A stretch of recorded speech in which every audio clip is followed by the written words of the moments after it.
My name is Logan. My name is Lauren, and we're here with the creators of Mugshot.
My name is Logan. My name is Lauren, and we're here with the creators of Mugshot. Would you care to introduce yourselves and your team? I'm Jonah. I'm the lead programmer. I'm Dean. I'm the project manager and the game designer. And yeah, we are a catastrophe. Wonderful. Can you guys tell us more about your game? Oh, you want to take the lead? I will. Yeah, so Mugshot is a game where you play as a low-wage office worker who suddenly one day gets fired, but instead of losing your job, you get sentenced to death through a flamethrower, like literally fired. Naturally. So in order to combat this, you don't want to die. So you need to sneak around your office building using everything at your disposal: chairs, monitors, candles, lamps, food, whatever it takes to fight back. It's not nailed down. It's a weapon. Yes, and you need to sneak around and find your boss and kill him in order to stay living. Very rational, by the way. Of course. It's a social commentary. On that note, what's like the funniest thing you can pick up and throw? There's a pufferfish that explodes. You can ragdoll people with a golf club, four. There's food. You can throw food at people. Food fight, love it. And so I guess the goal ultimately is to go around and find 5 of these mugs and smash them, or is that more of a side quest along with killing your boss? Lore-wise, inside each of them is a key that lets you get to the exit. Okay. So you gotta, like a cat, knock things off the shelves to find the things to get you out of there. And for such a quirky game idea, where'd the inspiration come from? It started when we were thinking about how funny it would be to make a game inspired by like Hitman, where you can just throw stuff to kill people. Yeah. And then kind of evolved from there, right? Yeah, we took the idea of a cat and we were like, hey, how could we pertain this to a cat? And we were like, hey, cats like to knock mugs off of things. If any, what has been one of your biggest takeaways from your development thus far? It's mostly in the realm of communication. Even though we, trust each other to get the work done, make sure you're checking in, seeing how people are doing their work, not just what they're doing. They might send us finished work, but one small thing and then it cascades and you have to fix it all later, and it could have just been solved earlier. What about you? Your ideas are cheap. As in, when you come up with a design for something, be prepared to have 10 more in the arsenal and able to discard at any time, because sometimes you slot in an idea and it's terrible. In the context, sometimes everyone will tell you, oh, this is not going to work, and you need to just be like, oh, but you can make it work by doing this, and it's like, no, you need to throw it away and come up with something that innovates better. And from your experiences, which ideas tend to land the most? The more grounded and I think the ones that have a correlating plan. So if the game development was a line, things that stick directly to the line rather than things you have to branch off of and you have to push things aside to make that one thing work. That's when it gets messy. I also think simpler usually. The simpler an idea it is, the easier it is to find ways that it matches your current vision, but also it is easier for the rest of the team to look at that idea and be like, yeah, I get what you're saying. Yeah. Because, everybody needs to be on board. Of course. Just because you have an idea doesn't mean it's a good idea, but if it's a simpler idea, then everybody can see what you're trying to do and can even help you ideate on that to refine it. Having everyone kind of on the same page. Yeah. And kind of, I think you're right with keeping it simple, but also not shoehorning things in that don't quite fit, trying to kind of have things that flow naturally into each other. That's a really, really good point. Something could be an amazing idea, but not for this game. Exactly. Kind of kill your darlings. Like, you can be passionate about things, but make sure that you know kind of time and place. Absolutely. Very wise, very wise. I guess, generally, this question's more of thus far, what has been your experience so far as a second year? I've been loving it. I have a lot more experience behind my belt from last year, and I know my teammates better, and I know my classmates better. I know what I'm capable of, I know what they're capable of, and it solves a lot of issues of scrambling to figure stuff out. Well, you still have to figure stuff out, but not nearly as hard to do it. It doesn't feel like you're alone. Exactly. Yeah, I think it's really good. The community here is amazing. What about yourself, Dean? For me, I've learned to look back on everything I did in first year and went, it's all bad, and I need to do better in every aspect. You know, the way I manage people, the way I think of my designs, like the one I mentioned previously was a big takeaway for myself because you know, when you have, especially when you have people that I've noticed in second year is more prevalent, people that challenge your ideas is so helpful for constructing better and formulating more innovative designs when you have that sort of leverage to your ability to create things. You don't Going want to surround deeper. yourself with yes men. Absolutely. 100%. Of course. Well, yeah. I was gonna say, branching off of that, so then if you are more in contact with your peers and your upperclassmen perhaps, what is maybe some advice that has really stuck to you the most? For me, it's been a lot about just thinking about how things are going to work together in the future, but also looking at what everybody else is doing, especially like your other not just in your team but other teams. Absolutely. What are they doing?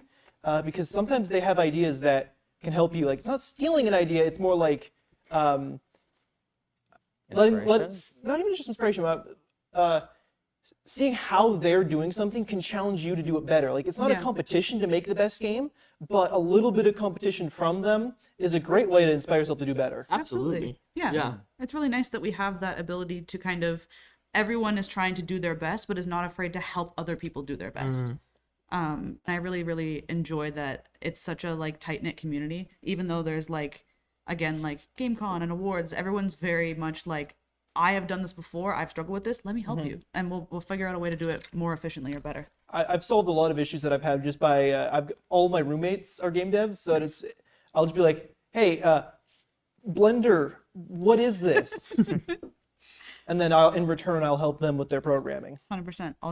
What is it? You scratch my back, I'll scratch yours, something like that. Yeah. Something like that. Yeah, sounds about right. I guess, what's something that you would maybe tell yourself looking back at the beginning of your project, knowing what you know now?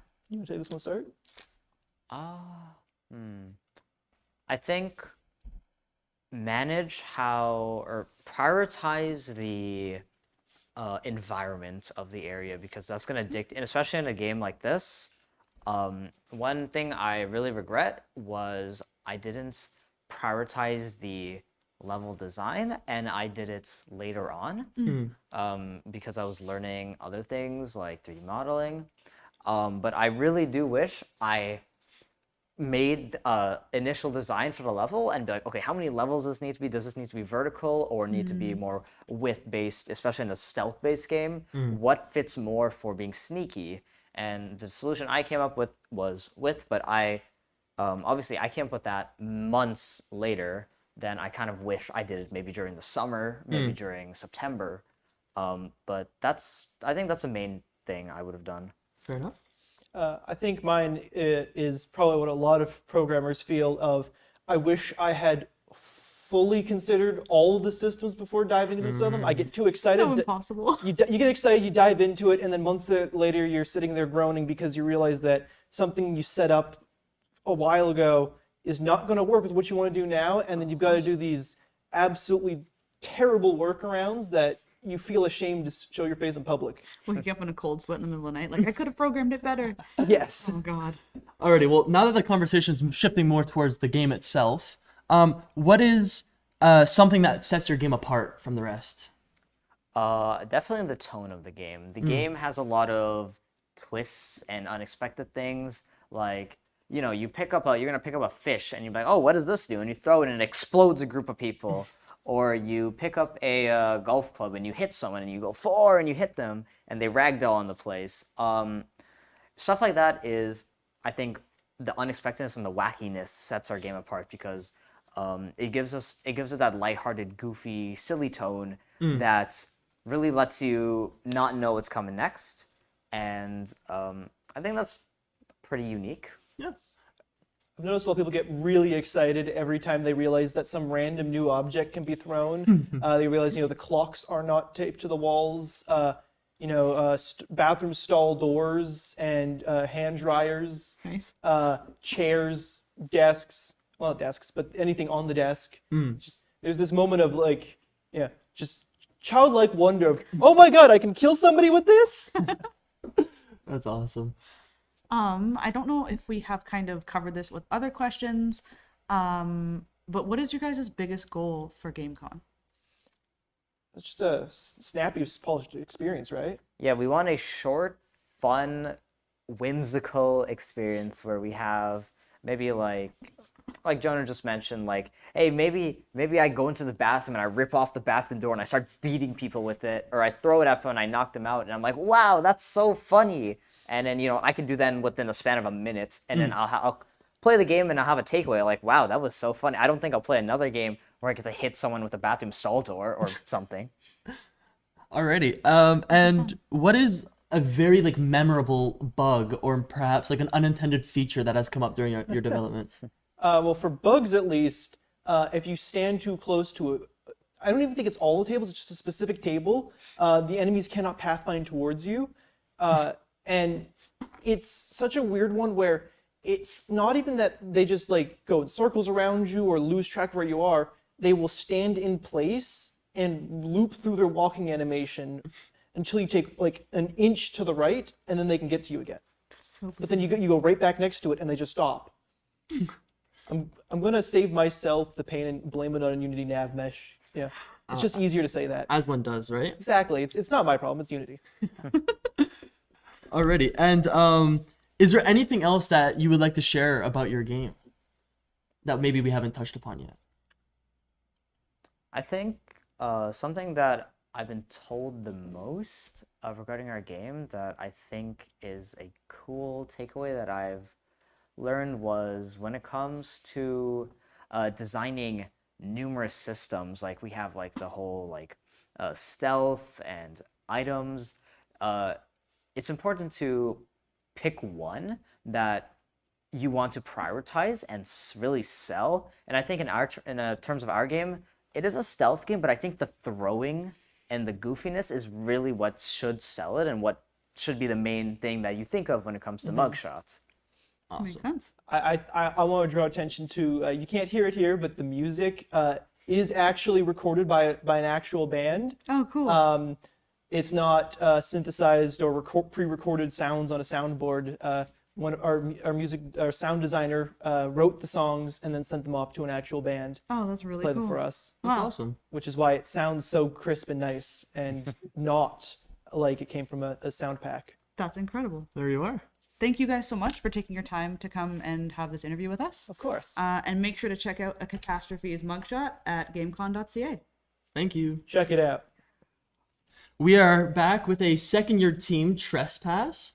Why don't you guys give us a little rundown on your team and your game? So this is Shadows Beneath the Dust. It is a multiplayer survival horror game where you will be mining coal in a Wild West setting. So our team, well, I'll guess I'll go first, but I'm project manager as well as just a programmer on the project. I'm the sound designer, and we have also back there would be Andrew. He's a gameplay programmer and also networking programmer.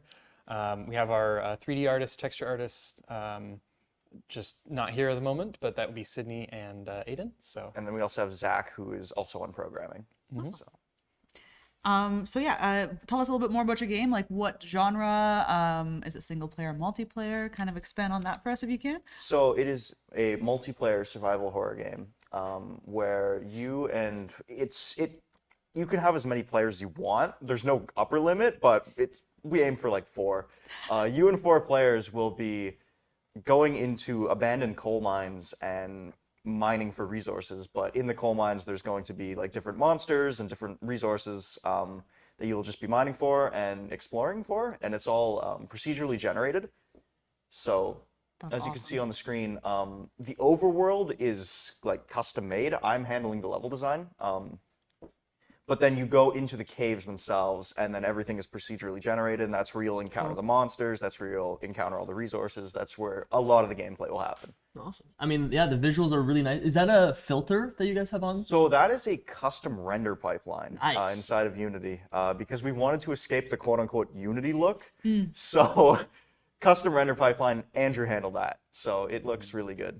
I mean, we're- yeah, it looks great. we're going for the sort of Half-Life 1 Quake sort of art style of like the early 2000s, late 90s Oh, nice, sort of video okay. games. So that's kind of the idea we're going for. We have like some posterization going on here as well and some Really dithering to cool. get that sort of style going. Yeah. And we think it really helps. Yeah. So you guys kind of touched on, like you just said, the visual style, but other than that, what are the biggest inspirations game-wise, other games that you've brought into development for this? The main inspiration is kind of Lethal Company. Personally, I have Nice. not played it, but everyone else in the group has. So it's kind of funny. And then we also have a lot of like tech references that were like, oh, they did it this way. In again, we keep referencing like Half-Life a lot. Awesome. Just like Valve in general, how they develop games. We like their philosophy. As well as personally for me, I look at Bethesda games a lot and how they handle things. Sick. I just like the way their systems interact with each other and everything just leads to emergent gameplay. So I've been using that as kind of a reference for myself. That's really cool. And what kind of systems have you implemented in this that you would, I guess, say have been an influence, but just something that you want to show off system-wise? I'm really proud of the train. It was really stupid, but I was just we wanted like some kind of like major set piece to kind of have like as a focal point. So the train will take players to and from the levels, but we wanted it to be physically simulated because that's cool. Yeah. So you can see like as it comes and goes, every single car is physically simulated along the spline, and then when one stops, there'll be like you'll see all the other ones like bunch up and like jiggle and that's have like so actual train cool. physics. Yeah. So yeah. That's awesome. Wow. That's amazing. Yeah, Cool. Just to add on to that Yeah, as well, yes. for a fun system that's implemented in this is our sound system. So we have a surface system that actually allows for like more dynamic sounds. So each surface that we set has a physics impact sound, a drop sound, a jump sound, and a walk sound. So no matter what, wherever you're walking on something, jumping off something, throwing something onto something, that kind of thing, there will be sounds for all of it. That's amazing. Each item as well has its own unique sound. There's also a strike sound. Oh, wow. Yeah, so mining things with a pickaxe, if you pull up that pickaxe and you want to smack a wall, it will have a like a distinct sound for that, no matter what surface you're hitting. Oh, wow. Yeah. So, like, with something as complicated as that, with so many different, like, moving parts and systems, if any, have there been any, like, really memorable, like, bugs or unintended features that you guys have encountered? We had a bug. We called him Invisible Jacob. This was the best bug we have ever experienced. So it's a feature now, is what you're saying. No, it's not. We had to patch Invisible Jacob out, unfortunately. But Unfortunate. basically, what happened was so it's because it's multiplayer. You would occasionally have like an additional player just get added into the lobby for some reason, and it would screw up the physics for everyone else. So one player would kind of be locked in place, and they could move independently of their body. So the body would just be like pinned right down to 000, which is like at the spawn point of the map, and all the other players would just run around. And there's like, okay, well, I'm invisible, and then there's just this one guy, and then you would go into the main menu, and he would persist. So at 000 on the main menu, you just see him pop up, and the framing of it, because there's like a desert scene, he would like be staring off into the distance. Oh, it's so Frankly, it was cinematic. kind of horrifying too, because his idle animation sits there and it keeps playing, and he's untextured, so he's sitting there just. Mean mugging you? There's physics interactions, so you can hit him with a pickaxe and he bleeds, but he does not die. So he Yeah. just sits there ominously breathing while the rest of you just stand around. We took a couple screenshots of him just standing That there is as well. funny as hell. He's gone though, unfortunately. He was stuck in Unfortunate. purgatory and I think at we had the someone to help him. same time, Ethan, the caves weren't syncing properly. So there was this issue where people would walk through the walls of other people's caves. So the generation wasn't synced. different caves would be generating on different people's That's like fixed client. now. That's Yeah, funny. but it was really funny because you just have your friend go like, "Hey, I found something," and they walk through a wall, like a through train the came tunnel back. you're in. Yeah, and there's a train. I'm so sorry. I got immediately enthralled. I'm so excited. Hell yeah. Oh, the sparks. Yeah, this Oh yeah, man, the little touches, the steam. it looks great. That is amazing. Well, so I'll move this on to our next question. Now that we're in second year, right? How has that experience been for you? It's been different. There's a lot of lessons learned from first year. And then we also learned some lessons this year as well. Mainly, we started off just kind of focusing on the features that we just wanted to implement without any rhyme or reason. That's very bad approach. So we kind of came back from the Christmas break and we're like, okay, we're going to stick to agile development. We're going to block everything out into sprints. And we kind of just rebooted the development of the game. Okay. So almost all the code was like stripped out. and we've been really like focusing on just what's most important to it. And I think that's like the main takeaway for year 2 and going into upper years is like focus on the really important core features, not just what's eye candy pretty much, and just like what matters, and then block it out into sprints and just go from there. Kind of stripping it down and organizing it into needs versus wants versus Yes. maybe we can have that. Yeah. Okay. Hey, very wise for a second-year team, I'll tell you that much. Absolutely. We have a lot of things that are like big. It'd be nice to have this, but I don't think we have that like a month to get that in. So. Yeah. It's Sometimes literally you always- have to push for those features. Yeah. Yeah. 100%. I mean, that's like a GameCon versus like an indie project difference, right? Because the train, we moved that to like sprint 5, and we weren't gonna make sprint 5, but it's like we didn't have that set piece, so it's like I'm gonna just work on this in the side. So if I had free time, I'd like chip away at it just to Yeah. like Trying get to it. just get those little bits of polish in to kind of tie it all together. I mean, it paid off. That's Yeah, for sure. absolutely. And like I guess speaking about lessons learned, now that you guys are in your second year and you've kind of had a little bit more time to kind of get your footing, and maybe be more acquainted with people in other years, is there a piece of advice that you guys have either gotten from another student, a peer, a professor that's really stuck with you or influenced your development style? I actually was from you. You told me that having honored. a dedicated designer role on a project is pretty important. We don't actually have that for this project, but I don't know, I think next year or something, maybe that would be important to have someone more focused on design rather than a bunch of people, just to kind of, I guess, have one core vision for the project rather than a bunch of people just trying to like tug it into wherever they want to Yeah. go. I'm flustered. He's blushing. I do think that's a really good point, though. Is like it's a really sweet spot between making sure that everyone feels like their voice is being heard and their opinions being considered, but really keeping a tight grasp on the vision Yeah, of the project or absolutely. the goal, and making sure that it doesn't get muddied. Yes. Because especially when you have something that you take and like polish one thing and then build things around that once you have that polish. Even like I don't even mean visual polish. I mean like having a really distinct direction helps a lot. Absolutely. Well, let me ask, what are your biggest goals for GameCon? Have a working game. No, I'd say biggest goals is just have a fun game. Because we've been iterating a lot the past couple weeks because we were doing sprints and then we kind of took a break from sprints over reading week and we're just like, okay, the game's kind of not very fun. Let's try and figure out the core gameplay loop. Let's try and balance things, polish things up. Yeah. Like for example, the mining it didn't feel very responsive. Whenever you swing your pickaxe, you'd always get an ore. And we're like, okay, that's too much ore. How do we scale that back, rebalance everything so it feels quicker and snappier and more rewarding? So we took a look at like loot tables and things. So okay, now there's a rare chance for diamonds to drop, so you can get those little dopamine hits from the players. Yeah. Yeah. Hey, that's And then we also made it so the impacts are juicier with sound effects and particle effects. And every third strike is now the ore, so there's just not like 1, 2, and then 3, and there's like a bunch of sound effects, and then like an ore Nice. pops out. So it's just trying to add those little things has been pretty important the past few weeks. absolutely. Yeah, making it so you have to work for it a little bit, but it's satisfying payoff enough that it doesn't feel frustrating. Exactly, yeah. That's really smart. Yeah, just something that you can hop in a game with some friends, run around, hit them with a pickaxe, have them yell at you. That Oh kind of yeah, thing. that too. It is honestly, I think the most fun that we've had with making this game has just been testing this with people, Awesome. running around, just messing with all the things that we've been making, and like just the experience of running around with your friends with like pickaxes in hand, Yeah, finding, going into the mine. yeah, And then you Yearning get for the separated mines. because Yeah. there's proximity chat. So the further you get away from your friends, the quieter they become. And they also muffle when you go around walls. Panic. So I love Yeah. the like people yelling like way down, like 2 levels down, like where are you? And you just barely hear them, and you're like, I'm just gonna leave. It's probably fine.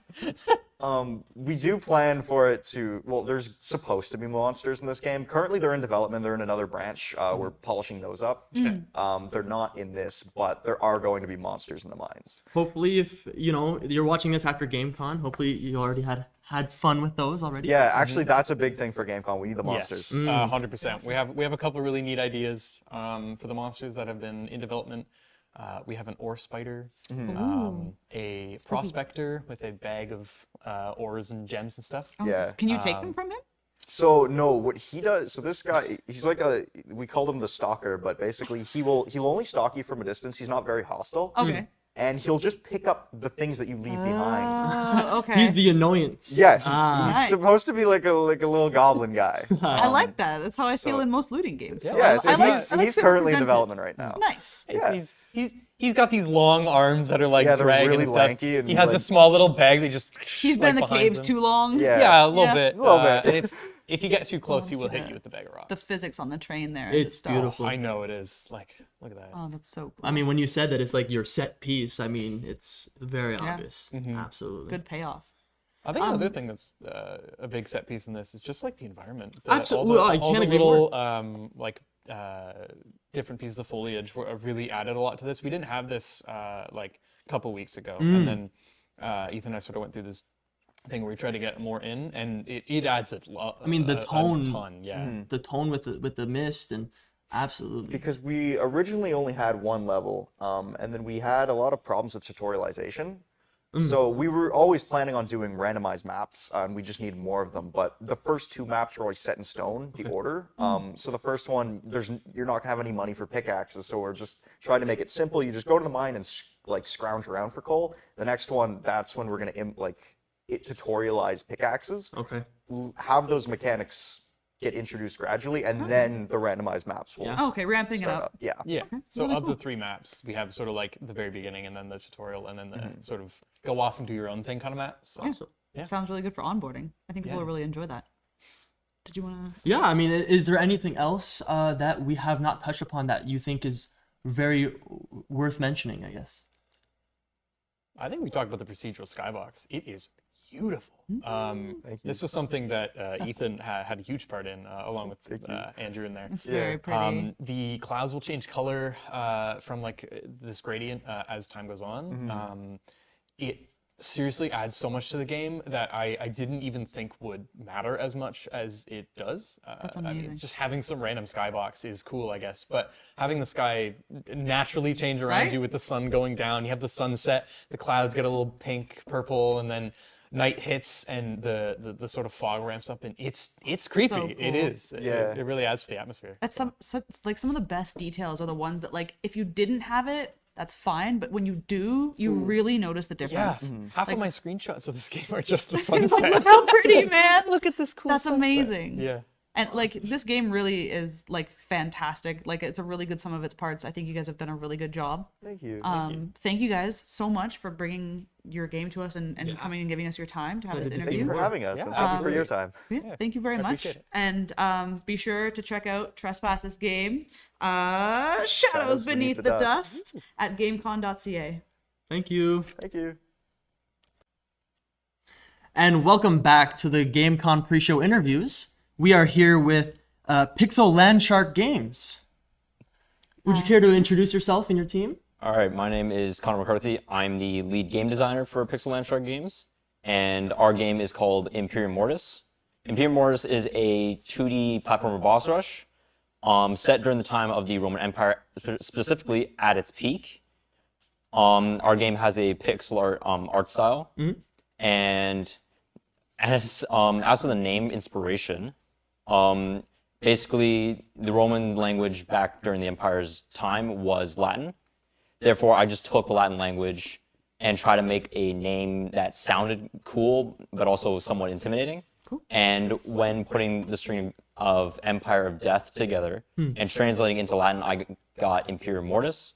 I ran through it with my group, and we all agreed that that was our name. In that moment, we knew that was our name for a game. When it fits, it just fits, you know? I guess course. so, eh? So what are some of your biggest inspirations for your guys' game? Our biggest inspiration, I would say, is probably the Gladiator movies and also just the Roman history in general. It always has been interesting for us and for me. The Gladiator movies obviously very successful, and with the release of the second one, that was always a thought of like, what if we could make a game set during that time Sick. and maybe deliver on something that leaves players maybe wanting more from us as a group and as a studio. Absolutely. Yeah, that's for sure. Now, how has your experience been as a first year? As a first year, it has been very interesting for for me. Getting to meet a lot of talented people from different skill sets. A lot of great artists. I'm not a really great artist, but programming was more my background. And I thought that originally that was what I was going to go into. But after meeting a lot of the other students and talking with a lot of professors, the design windows now kind of opened up for me. That's amazing. Absolutely. Yeah. Another thing is all these amazing people I met from the upper years and also the other first years. There's a there's a underlying passion that I see within every member, and I know that within a few years when you guys go off and eventually us go off into the industry or to do indie projects, the industry will be more successful, I believe, than ever before. Absolutely. Because of people who have that passion, who have that drive 100%. to make something great and allows for players to truly connect and have just a good time with those games. It's such a strong community, and it makes such a difference when you're able to not only learn kind of in your own bubble in these classes that you're taking, but also you can come to places like the Game Lab and kind of interact with your peers. And if you're ever stuck, there is a really, really good chance that they've had the same problem, and they're more than happy to help you out with it. So that's really, really great to hear. What have been some of the biggest roadblocks for you as a first year, or like biggest hurdles that you've overcome on your learning journey? The main one for me, I know it's going to be different for a lot of my other group members, but we can all probably share a common opinion on this one. It's probably just work, like management, just managing all the work with all the classes, but also outside of the classroom within 100%. this project and within just our personal lives with like jobs and just stresses. I know for me that it has been kind of stressful as of late with a lot of like family issues Yeah, and like mental health stuff.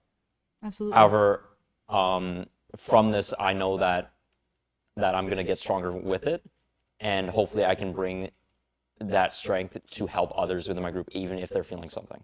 Like one thing for me as like they see me as the group leader, I don't see that. Like we're all equals, we all are. We all pitch in, we all come up with ideas. Absolutely. My main thing is them is to make sure that they're not overworked and to see if there's like possible stuff that we need to like, cut, which we have. Kind of Then it's trimming. it's in the best interest that we do cut it because I don't want them feeling overworked alongside with all the other stuff that's going on in their lives. 100%. That's really realistic and like really insightful, especially for a first year who this is your first experience maybe making a game. Maybe not ever necessarily. Some people come in with some experience, but making a game, I guess, in this context, that's really wise. Well, in that same vein, I guess, what has been maybe a best piece of advice that you've gained from either an upper year or maybe one of your peers? In terms of that, I would say one of the like a good piece of info came from just getting feedback, like how to like not just receive it, but how to just obtain it. I believe one of the first years, I think his name was Noah. He's part of a group called Ace. Ace, for sure. Very talented programmer, very passionate about the program and about gaming in general. He said something along the lines of like, if during the GameCon showcase, if you prompt them to give like a Google form, they might perceive it as just extra work and they might not fully answer truthfully. It is better just to have that one-on-one conversation, that heart-to-heart, and just bring that heart-to-heart to life. In the moment. In that moment at your booth, so that they walk away with the best experience that they had with your game. 100%. Even if it wasn't like their cup of tea, they still walked away with a good experience because you provided such. Very well. And then you walk away with honest feedback and not just something from a form. Absolutely. Sell, like kind of, I know it's not selling, but like selling your game to players is so much more about so much more than just the game. It's about kind of the dynamic you bring by kind of hooking them in and trying to get them interested. If there was one piece of advice that you could give yourself, looking back at yourself at the beginning of this game development journey this year, what would you say to yourself? I'm not sure, honestly, with that one. With that, I'd probably just tell myself just no matter how like stressful things get within the program, whether it be classes or anything, it is always going to turn out fine. Even if things don't go exactly your way, you can work around it. You can work with the hand you're dealt. Yeah. I know I've been told that by like therapists, but also my parents as well. They've always been very supportive of me, and they fully told me that if you're going to be happy doing this, then pursue it. Good. That's great. That's awesome. That's fantastic. Is there something about your game that you would like to share that maybe we haven't touched upon yet? I will share about maybe some info about our bosses of our game. Yeah, please. Based on that, I did research on who the Roman gods were, or Roman figures, or possible creatures. And with that, I did research on when was their peak. I believe someone could probably fact check me on this. It's like 117, I believe I had on just what I've written down. AD, meaning that they had most, if not all of Europe, a bit of Southeast Asia and Northern Africa. And so one of the places I looked was like, all right, did they have where Greece is today? And they did. And so I came to the conclusion that it wouldn't be so far-fetched that they possibly found creatures or mythological creatures from Greece. And also the Romans adapted the Greece gods or the Greek gods and kind of gave them their own versions. Like, for example, I believe like one of them is like Mars. He's the god of war. That's the equivalent of Ares. So one of our bosses is Mars, but I twisted the names a bit so that they're kind of their own identity, Yes. Really cool. or like acting as avatars of those gods. Oh, okay. So one of them is Mars, but I added just Sidious at the end of it, so it's Mars Sidious Okay. at the end of it. He's our obviously our avatar of war. He's probably going to be or is our final boss of the game. Okay. And he's going to be a bit more tankier than our other bosses. The two other bosses that we have is another god or avatar, Vulcan or Volcanton, as I named him, which is based off the god of fire in Roman religion. That's sick. And he will be the first boss of the game, kind of get the player, give them a challenge like, oh, it's not too difficult, but also like, still gives them a challenge. It's not like easy exactly, but it's not going to be like a pain to deal with. Not so hard that you want to cry, but not so easy that it doesn't feel like a challenge. Yeah, this isn't like IGN reviewer and Cuphead tutorial. It isn't that. And then our last boss that we have is name is Little Lucy, which is just a Cerberus. Okay. That our lead artist made to have each head has a little piece of like something on them. Like Some one of them has personality. one of them has a bow, the other one has a cupcake just sitting on its neck. That's cute. And the last one has like a little tiara just sitting there. I can't wait to see that. That's awesome.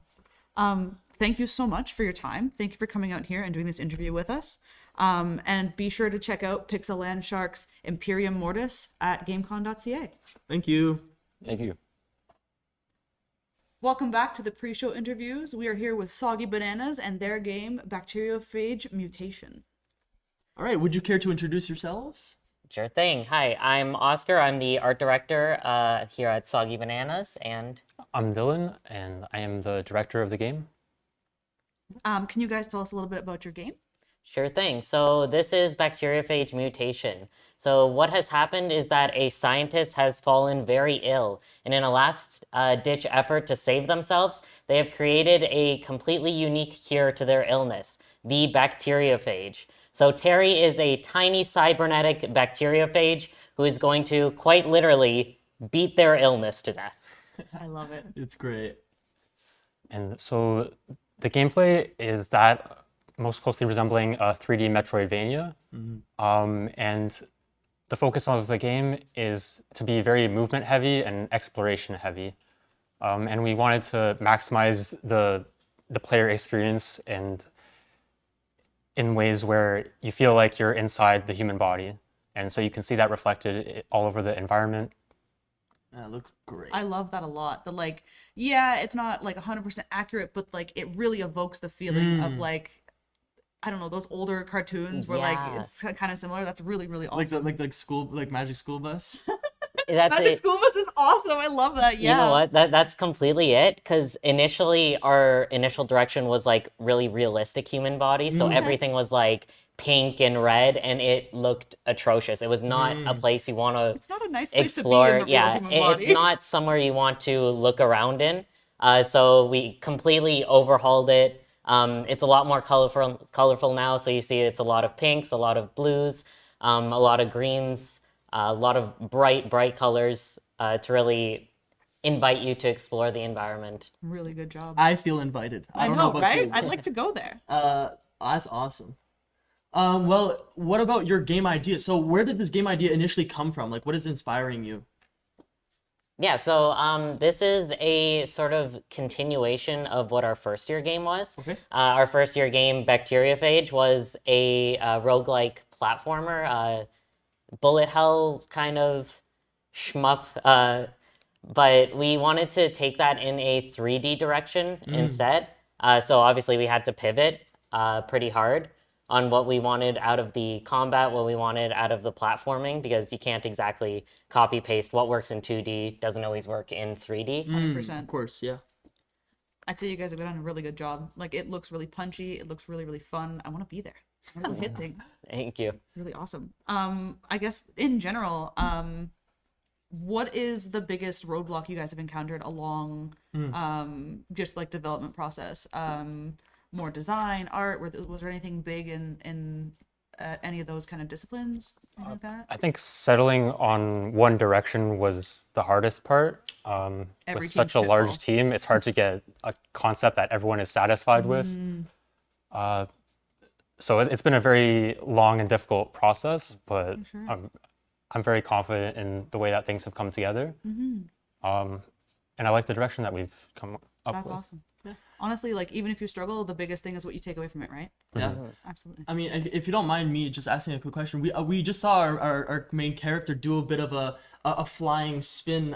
Could you tell me a bit about that mechanic? Yeah, so when Terry defeats an enemy, she can use her transfusion ability. And what that does is it grants you the ability to transform into an enemy that you've defeated. So the two enemies you can see so far is the mucus slug, which lets the player shoot a projectile, which is perfect for a lot of secrets that you can see. So these orange bubbles they're fat orbs, and they can contain tons of abilities, items, secrets, stuff like that. I do have a humble request from our Let's Player here.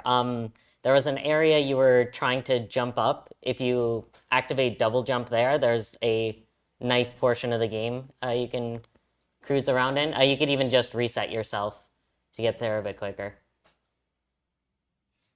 Here, I'll give you some secret movement tech. If you press jump 2 times really quickly, you can get an extra boost of height. And while we're trying to figure that out, what is something maybe that like sets your game apart from something in the same genre? Well, as far as I can tell, the 3D Metroidvania genre is kind of unexplored. for sure. The closest thing I could find was Pseudo Regalia, and that game is more so dungeon-based. It's very closed off, and I think I haven't seen it done to this extent where it's more of an open world type experience where you can go in any direction. And there's a large variety of environments that you can encounter in this world. Really, really cool. I think it all flows together really, really well. If there was one piece of advice that you would give yourselves at the beginning of your development period, kind of looking back, what would that be, if anything? I think it would be to settle on one thing and go really hard at that one thing instead of, I think we had too much wishy-washy communication where everyone kind of wanted to do something different, so we never really did one thing. Got you. I think if we settled on that really early, I think we could have gone even further than we already have. But I do think the game looks nice. I think it's fun to go around in and explore. Absolutely. It looks phenomenal. Nice Thank is you. selling it short. I'm just saying. Yeah, everyone really came together with like all the models, making it all come together. It was group effort for sure. Really fantastic, some of its parts. And what is No, yeah, no, go I would say what is maybe like a memorable bug or unintended feature that may have come up during the process that really left the mark? That comes to mind as I every time you hand Albert something, he will destroy it. So like within 5 seconds of having like one of the first iterations of our game, he was levitating out of the world, and it's like, you know what? Okay. Fair enough. Thanks, It's a Albert. feature. In case you wanted to, I remember when we fixed that, we had a few people like, oh, I wanted to do that again. I was really A thinking. little Easter egg. Yeah, if you can figure out how to replicate that after we patched it out, you deserve to fly out of the universe. That's awesome. I think you're fully blocked from doing so now, though. Ah, Such is unfortunate. the consequence of a completed game. I know you guys are fourth years, so you've had 4 years in the program thus far.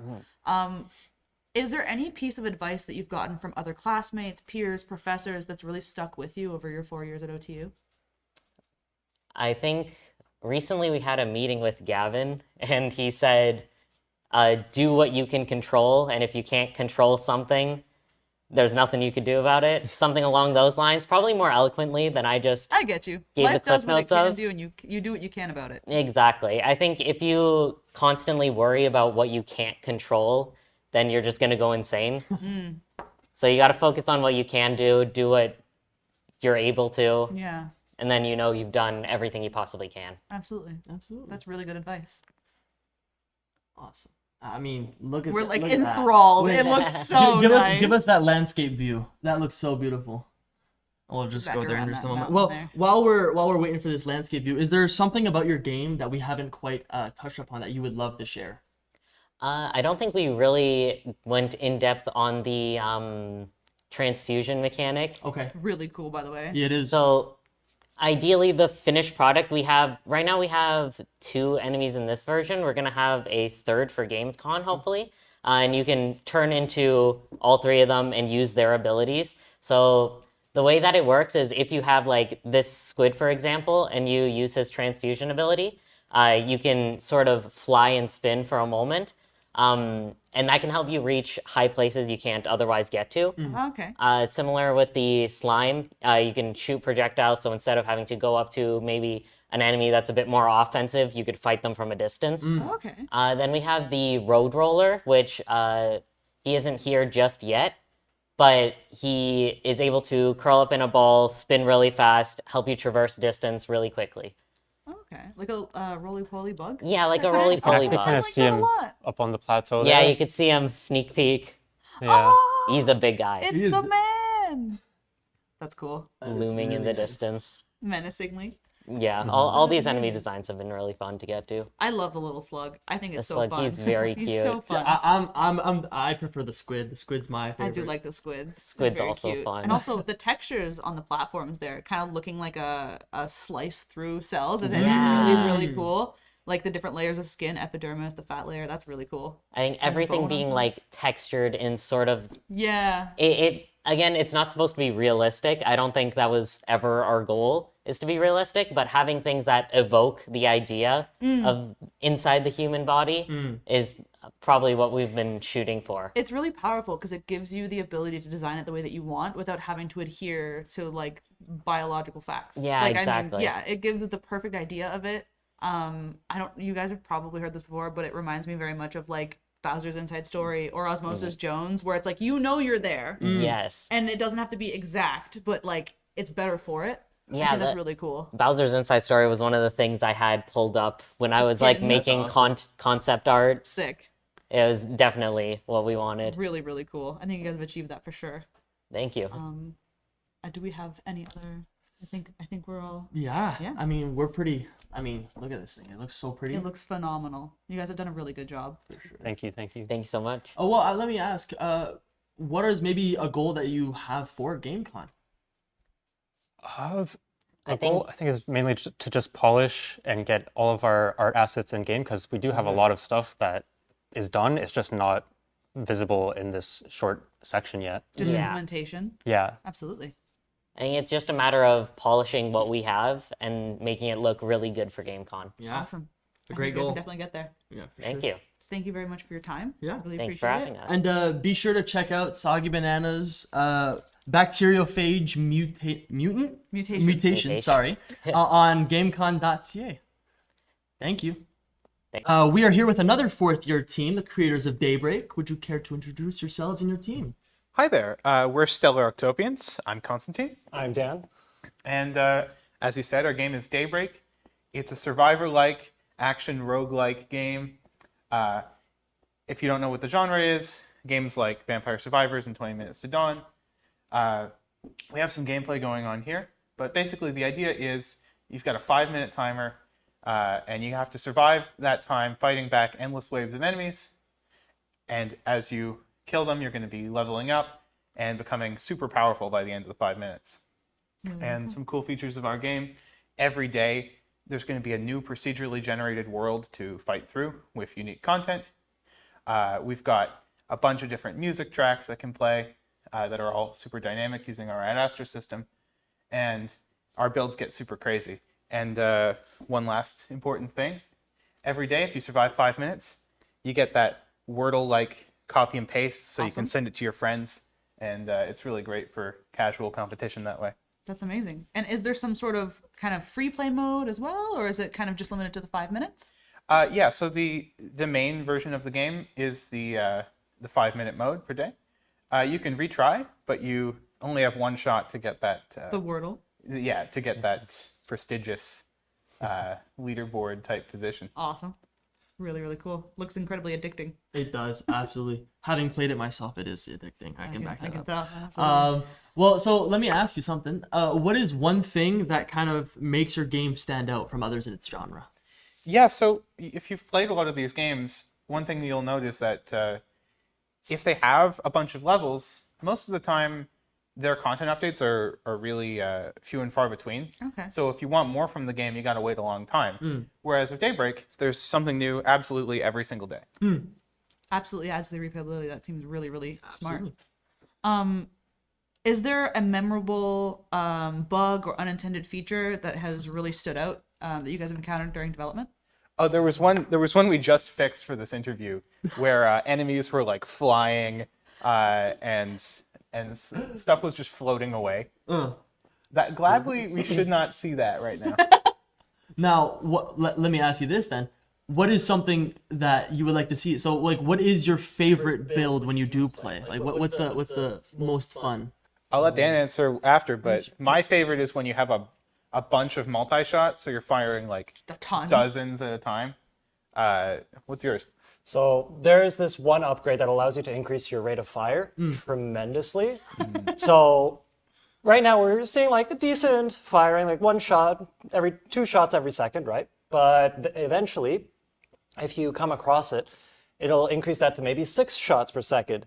And if you double up on that modifier, it goes to 12 and so forth. Eventually, you're throwing all of your bullets in a single throw, and it just eats through these sorts of groups of enemies. Wow. And it's so satisfying to play It through. sounds incredibly satisfying.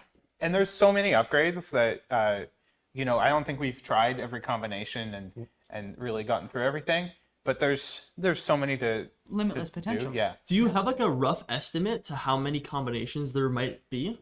Okay. Well, right now we have I think 20, 25 unique upgrades. That's quite a bit. You might get 5 to 10. So like, I think that's tens of thousands, right? Especially considering the order that things apply. Just a bit of replayability. Yeah. Do you guys have different characters as well? Yeah, we do. So right now we're playing as our one character here, Digi. We have another character that's getting added soon who throws time bombs. Cool. And I think we might have a third character for GameCon time. But let's hope that happens so that this interview doesn't feel out of place. Really, really cool. If you guys had, I guess, moving into kind of insights from your development, do you guys have one piece of advice that you'd maybe give yourself if you were looking back at the beginning of developing this game?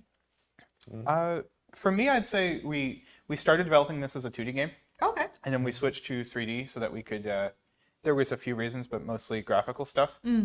I think if we started again, we would probably, anticipate more that we would need to do it in 3D and start there. And I'd have to say this is like a little bit off topic, but I really like the Project Zomboid style camera angle. I think that really I really like the way it looks. It's awesome. Yeah, that was a big design goal for us to have a isometric look because it really makes these 2D sprites within the 3D world look more sort of volumetric. This really looks like something that could be just constructed from pixel art. And a lot of the time you see in 3D pixel art games, it gets all sort of weird and shimmery. I think we've managed to avoid that super well. Yeah, you've married them together very, very well. And I'm pretty sure you guys last year had a bit of procedural generation in your levels as well. What is one thing that this year specifically you kind of taken advantage of after learning last year? Great question for Dan. So I'd say compartmentalization when you're actually working on these sorts of systems. Back with last year's level generation system, it was all within one script. Okay. It was all very deep. There were a bunch of methods that were really long, and eventually it got really difficult to read through. Right? So with this year, I took a pivot there and decided, let's split it off into different sections, different scripts that work together. And not only does that help with readability when you're going through your own code, like after the fact, once you've written it maybe a month ago, it easily allows you to replace certain functionality and quickly find where you're looking to add. Yeah, absolutely. Modular is very smart. And the cool thing about that is that, you know, we've improved on a lot of these procedural generation systems from last year. I think by the end of the day, running the game over and over again, the laptop had gotten really hot. It was taking like a minute to load our game last year by the end of it. But this game can generate a whole new level in just a few seconds. That's Wow. awesome. That's really cool. So you guys have gone very heavy on optimization for the things that you already learned previously. Yeah. for Really sure. smart. I've tried. That's great. That's all you can do. Really amazing.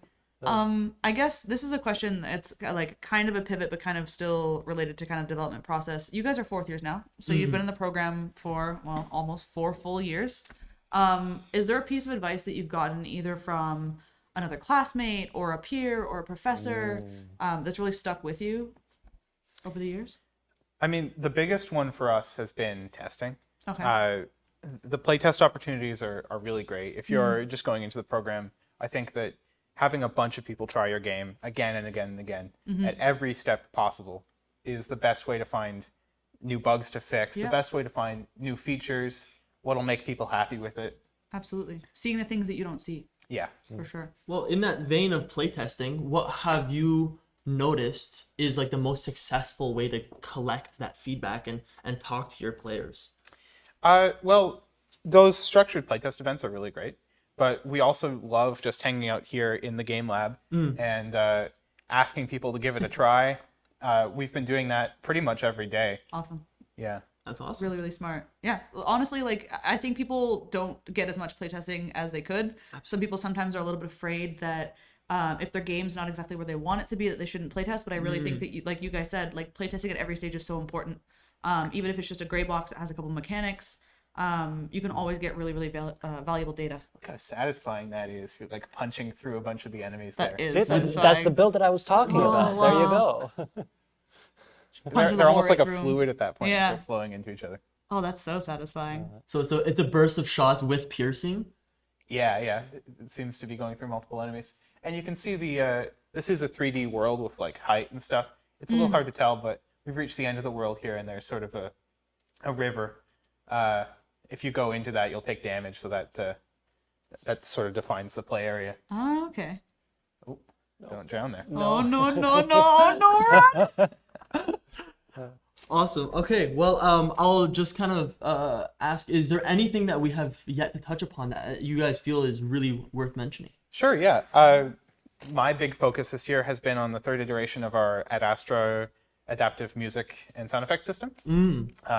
You can't hear sound here right now, but we have adaptive music that changes based on a bunch of factors within the game. That's so cool.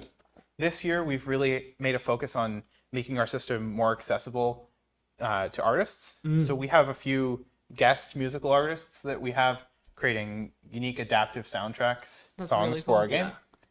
And yeah, we really want to make this be sort of a new standard for adaptive game music. That's awesome. Yeah. I mean, from 4th year students talking about adaptive audio and collaborating outside, that's It wonderful. warms my heart because people forget about sound, and I'm sure Game Sound Club is so happy. Oh yeah. I guess one other question, if you don't mind me asking really quickly, what is your biggest goal for GameCon this year with this game?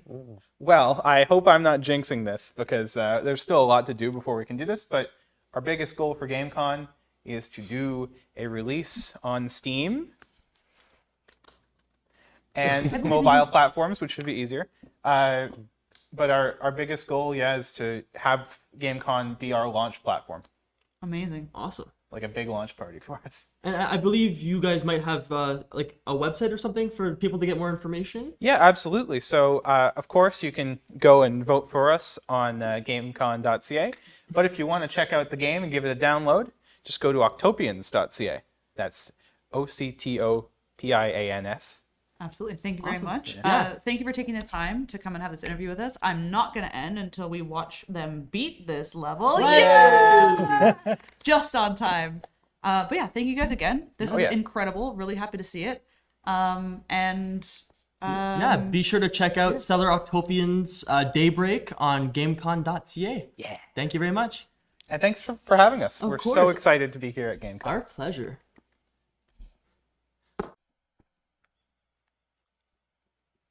Welcome back to pre-show interviews. We are here with Icarus Entertainment and their game, Sword and Sail. Do you guys want to tell us a little bit about your team and your roles? Yeah, so my name is Jaden Wisniewski. I am the lead designer. I am the game director, and I dabble a bit in the art. I've done all the UI and a handful of 3D art for the game. All right, my name is Kanech Guazemina. I am the lead programmer, and I dabble in technical art and other aspects of game management. He does not look like he came from like a movie or something. Yeah, did you just walk off the red carpet and come over to just give us a little bit of your time? Or Absolutely, absolutely. This is just like a side job. Okay, well, would you care to give us a bit of a rundown of Sword and Sail? So this game is heavily inspired by games like Black Flag and Legend of Zelda: Link's Awakening. At the start of the year, or even before that, I think it was March of 2023, our lead artist, Brienne, was like, I want to make a pirate game because I can play the accordion. And so Casey came to me, said, we're thinking of making a pirate game. And March of last year, I started on the design document that led to this. That's awesome. Really cool. Incredibly, incredibly cute. So if you don't mind me asking, what are some of your biggest, not only game inspirations, but like, I guess, ideas for mechanics and things like that? Where do those come from? Do you want me to talk about that? Yeah, I could cover it. So, number one was like the new Link's Awakening, or the Link's Awakening remake.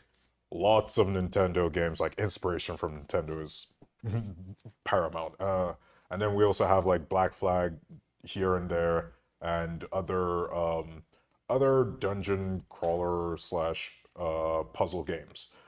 Specifically, I know I personally fell down a rabbit hole of studying how Nintendo does their water and makes all their systems. Nintendo cheats a lot, but it was a fun rabbit hole to fall down. Yeah, I remember the 4-hour call that me and him had one night. I was downstairs at my house, and I called Casey because I had a question about something technical. And then he was like, do you know how they do waterfalls? Do you know how they do waterfalls? I'm like, no. He's like, they grab a texture and it just scrolls. And then they add 2 shaders to make it look so good. And they've been doing this for 30 years. And I'm like, yeah. Just a crisis. Oh my goodness. Well, let me ask you. So we mentioned that you created a GDD pretty early. Oh, yes. Now, how has that played a part in like your game's vision? Like how has that impacted your team? Well, it helped us a lot. So our team, ironically, is called Icarus, and flying too close to the sun is kind of like a given. And early on, I realized the game I had envisioned, the game that I wanted, was far too big. And having those ideas written down and clarified, like not only just the general the character's gonna have a sword. It's like, no, the character's gonna have a sword, and they're gonna move it like this, it's gonna deal this amount of damage, it's gonna be this range.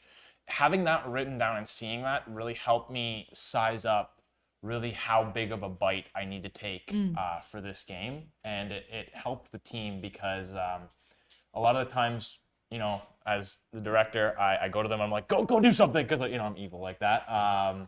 They just look at the design document, and it's as easy as like, oh, this is exactly how he wants it. It's written out. It's descriptive. And sometimes there's some clarification because of outdated stuff, but with 30 pages of written information, it's fairly dense. It really helps you keep track of like what is a need, what is like a want, things like that. Yeah. Absolutely.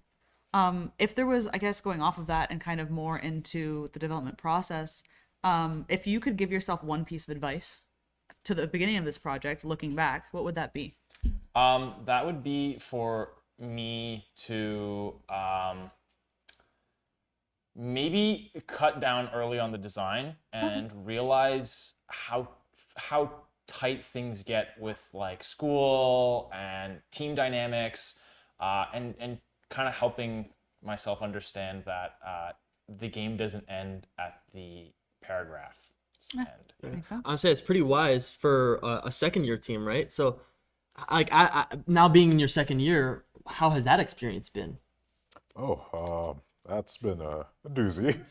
It's lots of balancing, a balancing act, and specifically if we're going for life lessons, it's made me less of a perfectionist. Now, from the very beginning, before I even entered this program, always been of the perfectionist type, and I've learned a couple lessons on letting flaws be there, and sometimes flaws brew like new ideas. Absolutely. And it helps make things more interesting. So especially this project and this year, it has been one of those learning experiences that's been really, really beneficial to myself, and then also the production of our game. Absolutely. And it can be a hard balance, because when you're so passionate about something, it can be hard to like kill your darlings and kind of let go of ideas that you've either had for a long time or you just really feel attached to. So that's really good advice for yourself to kind of learn and grow as a developer. What is, if any, one big hurdle development wise for this game that you guys have encountered through development, if any? Yeah, I would say everything falls back down to, would I say, team dynamics and then communication. I've personally learned to be a bit more loose and free with letting more people handle certain things, although that leads to things breaking sometimes. Its own set of issues, but yeah. it happens, and yeah. Yeah, if I may. So me and Casey work on two completely different paradigms. Okay. Mine being, games are meant to have jank.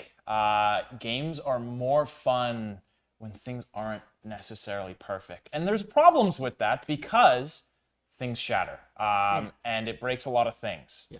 And I learned from Casey in the way of, we need to make things more robust and more taken care of. And Casey learns from me in the way of, go with the flow. Yeah. Just this afternoon, he looked in our folders. He was like, there is FBX in here. Why are there FBX models? And I looked at him and I said, if there's FBX models, they're already in the game. Okay, they look fine. Nobody will know when they play. And Yeah. you just have to let it slide, and we'll fix it going forward, right? So we're not going to go re-import all the GLTFs. But Casey is right. Having FBX in the game probably isn't the smartest of choices.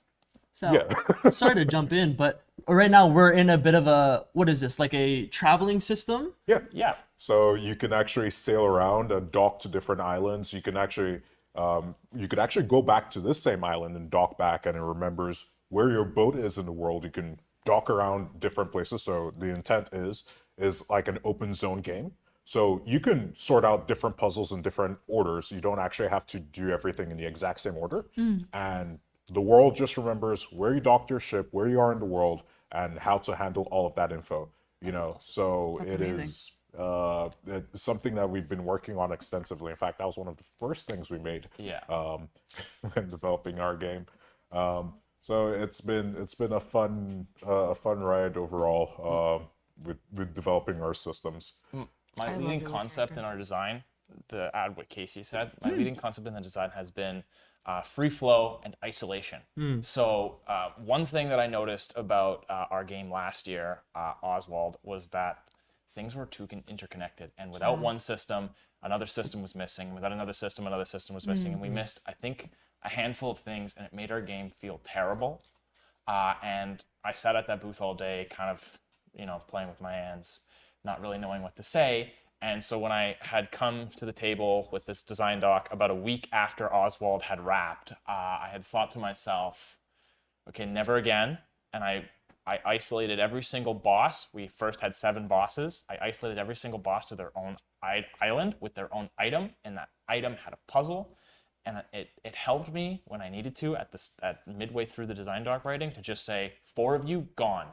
And I cut half of the bosses, and it didn't affect the game at all because it was literally as easy as saying those islands Don't no exist. longer exist. Yeah. That's really smart. Yeah. Kind of The keeping it modular. Yeah, absolutely. Yeah. Now I'm gonna ask just a quick follow-up question. So we mentioned obviously your guys' dynamic and how sometimes little quirky stuff can be fun, right? The things going wrong doesn't always have to be bad. So what is maybe a memorable bug or a feature, an unintended feature that has appeared that maybe left a mark, whether that be a good one or a very frustrating mark? Okay, so it's actually hilarious that you asked that question because it finally happened today. I'm dubbing it rocket ship because Jaden happened to add collision to something that shouldn't have collision. So there was a cutscene. The ship doesn't actually have like a proper collider that the characters can touch. So when I was making a cutscene on the ship, the players had fell through it. So I said, simple fix, put a collision on the ship. Well, that led to the problem of rocket ship because the ship started flying. Oh my gosh. Just went into the stratosphere. Yeah. We couldn't do anything about it, and I was like, Jaden, you sure you didn't touch anything? It's like, well, because I didn't think about it. Yeah. I thought to myself, I was like, I had made this change yesterday, and I was really tired. It was 2 a.m. and I was halfway through a can of Monster, and I had thought to myself, you know, I thought to myself, this is something interesting, and I just pushed it, and I didn't think about it, and I didn't test the ship scene, and then when I had played it today, making sure that it was all good for, this, it had indeed exploded. All was not okay. I see. Make sure you test your scene, folks. Make sure you test your scenes, yeah. He said, what, me? I didn't do anything. I didn't know. That's really funny. I guess going back to like your guys' dynamic as well, I think that's really, really interesting that you guys really balance each other out. And that you're talking about kind of learning and growing from each other and adopting kind of each other's practices. Based on that, is there a piece of advice that you guys have either gotten from a classmate, from a peer, from a professor that's kind of stuck with you or that you found has really influenced your development? Well, for me personally, I learned a lot from my team. Being their leader, their director, somebody that I look up to myself when I go into the workplace or when I'm doing anything. I typically, will follow whoever steps up, and I decided that this year I would step up, and doing so, I learned a lot of really deep things from my team, like different dynamics, different things, how they work, and it was really important to me when I was told to just kind of go with the flow. Yeah. And I tell people this all the time. One of our artists really backed up on work one week, and he was like, I can't do this. I came to him and I said, dude, just go with the flow. Get your stuff done first, and we will figure out everything as it happens, because this isn't final. This isn't like, you not doing your work won't end everything. That's a really good life lesson, because in all things, like, it's hard to predict the future, right? So I think the best team managers are people who are not only flexible, but also know how to think on their feet and kind of solve issues as they arise. That's kind of the whole reason, yeah. Yeah, 100%. And what about yourself? I would say, actually, similarly, I've learned to be less rigid, especially when dealing with multiple people from different backgrounds and 'Cause it's different hard. yeah, exactly. And it's something that it took a bit, right, to adjust to, but after learning or watching myself and others being more free flowing and not expecting everything to fall into place, I realized that things don't always have to fall exactly according to plan for things to work out eventually. Absolutely. So Yeah. Sometimes the best things are imperfect, and perfect because of their imperfections. If you look at the oldest games, they always have that one bug that everybody loves. Hey, rocket ship. That's my new Rocket favorite ship, bug. Yeah. Oh my God. Yeah. So I think going with the flow, learning from those around you, and really trying to take care of that, and not really like harp on people for not being the perfect worker or the perfect friend or the perfect partner is really important, and to forgive and to press forward as a team, as a unit, and not as an individual who dislikes or maligns somebody for just not being perfect. People are people. Nobody's perfect. People are That's people, really and good. games are games. Exactly. Very wise. Now, what is one of your biggest goals for GameCon? I think our biggest goal for GameCon is to, well, you'll have already seen it at this point, is to show up. You should have seen a table full of pirates. That's something that we intend to do. We intend to really stand out, and we want to kind of make this game go beyond GameCon. It's going to be our work as Icarus and not our work as Icarus for GameCon. Yeah. That's a very good point of view. Yeah. Fantastic goal. Is there anything at all that we haven't covered or asked you guys about that you'd like to share with us today? Do you want to talk about that, Casey? You know what? I think we're fine. Yeah? Yeah. Awesome. All right. All right. Well, Yeah. thank you all for joining us once again. Be sure to check out Icarus at gamecon.ca with Sword and Sail. All right. Bye-bye. Bye. Welcome back to GameCon pre-show interviews. We are here with the team behind Wampus Jumpus. Would you guys like to introduce yourselves and your team? Yeah, so we're Burb. We're the creative minds behind Wampus Jumpus. Give you a little background on the game. It's a 3D platformer collectathon, sort of like Banjo-Kazooie, but it has sort of the progression of like a Metroidvania mixed with like the open world of something like Breath of the Wild. Okay. Very nice. Where did your guys' game idea come from? How did it start? We bounced back and forth on like core like ideas. Like it started with what type of game do we want to make, and then we landed on the 3D platformer. And then Wampus Jumpus came from when I was little. My grandpa used to make up like imaginary creatures such as the Swamp Wampus. So I'm like, this is what our main character of our game is now, and it just kind of evolved from there. There's another one in the game, the Flying Tea Kettles. The villains of our game are also one of my grandpa's creations. That's So. really cute. I love that. I did not even know that. And so how has your experience been in GW this year? Honestly, I don't know. I think it's been more busy, I guess. That's how it always is. Yeah, Every year. like GW overall, more busy. Course load has actually been less busy. Fair enough. Like, first year courses were more busy than this second year, honestly. I don't know. It's like- GW overall, I think the structure is somewhat better, especially with like reviews and stuff. Yeah. Yeah. I think that's gotten better. Kind of the showcase style reviews. Yeah, I'm like presenting to the entire class with slides. I don't like doing slides. That's fair. And what about yourself? Much like Esmond, I tend to agree. Like my workload for other courses has been less this year, but GDW it's more than GDW was last year, so it's kind of balanced out in that way. But I appreciate this more because it gives us more time to work on this game, which I'm very excited about. It's really cute.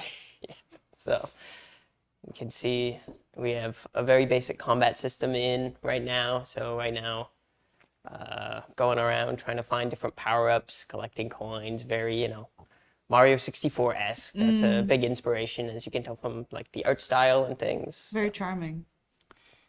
And do you find that your classes kind of flow into one another really well this year, where like if you're doing something for, maybe you're an artist doing modeling, you can do something that kind of goes into your game and it feels like you're kind of doing like two birds, one stone, rather than having to do an art assignment that is completely separate and then another thing that's an art assignment for GDW. Do you find that they kind of flow together well? I would say first semester definitely a bit more, but that's probably just because of my courses flow together well. Like I had modeling first semester, so a lot of the things that we made like for weekly submissions like got to go towards this. Like you'll see like our game like makes use of title sets, which is something that like we made all the way back in like modeling first semester. This semester not as much, not as many of my classes really are requiring me to make anything for that really fit this game. But first semester definitely. The course loads kind of meshed together well, and I could kind of work on both at the same time. Yeah. Yeah, for me, I think I had like one scene. I worked for 3 different classes. Whoa. Yeah, I was like min-max, truly. Like I had like the diorama for modeling, and Okay. I used that for CG. And I Nice. also used the same props for GW. It's nice that you can use them to kind of build off of each other. And then they Yeah. all intertwine. Yeah. Absolutely. Yeah. Really cool. Game dev courses do, I don't know, like, oh yeah, I also use the same one for design, I think. That's really cool. All right. just Well, I'm noticing in our gameplay here we have a bit of a timer going on at the top.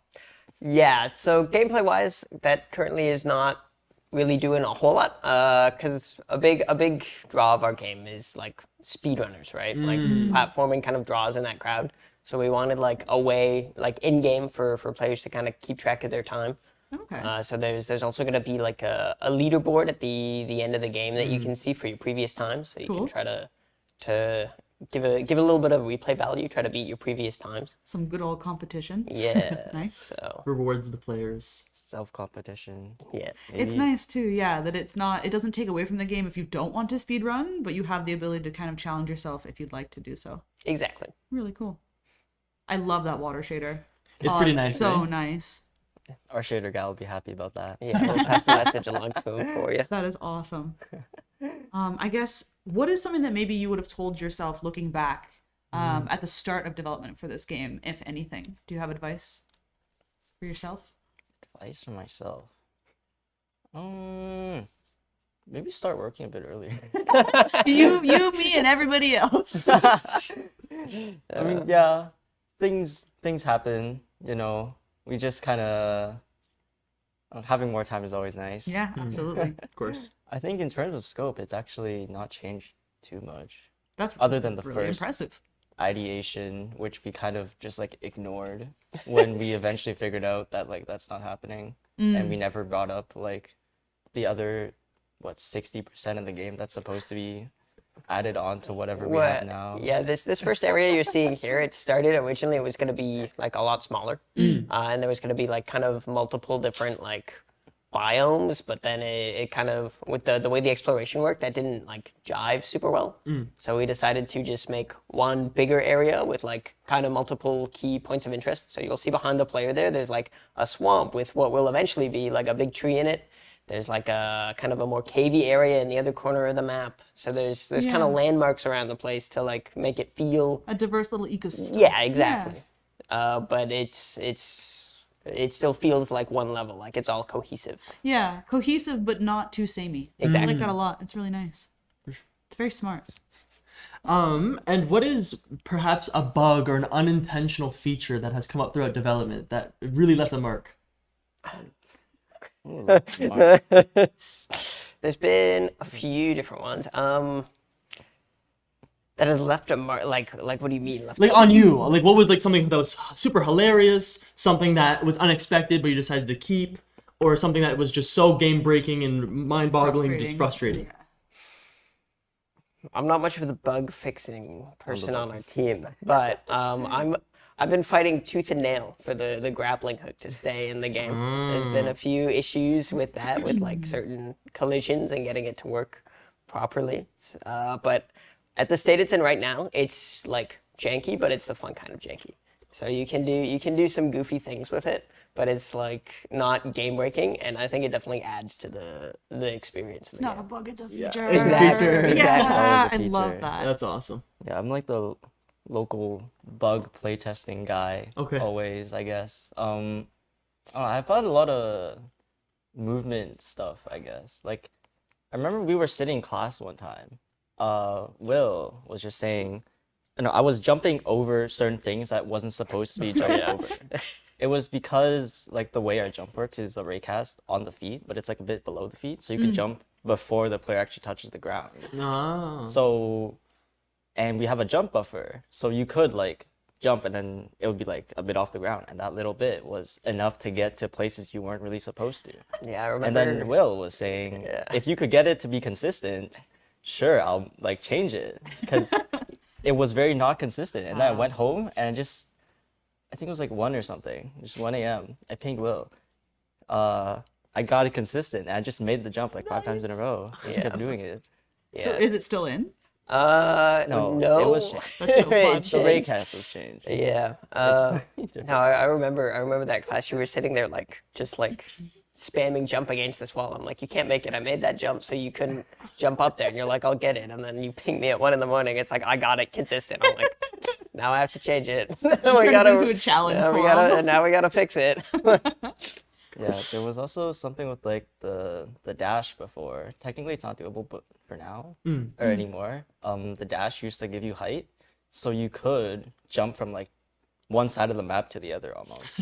Yeah, there was. I remember. Yeah, you just like keep chaining them because dash is on a second cooldown instead of like touching the ground. So you could just like keep chaining them, and just like so if a jump is like this, you can go like.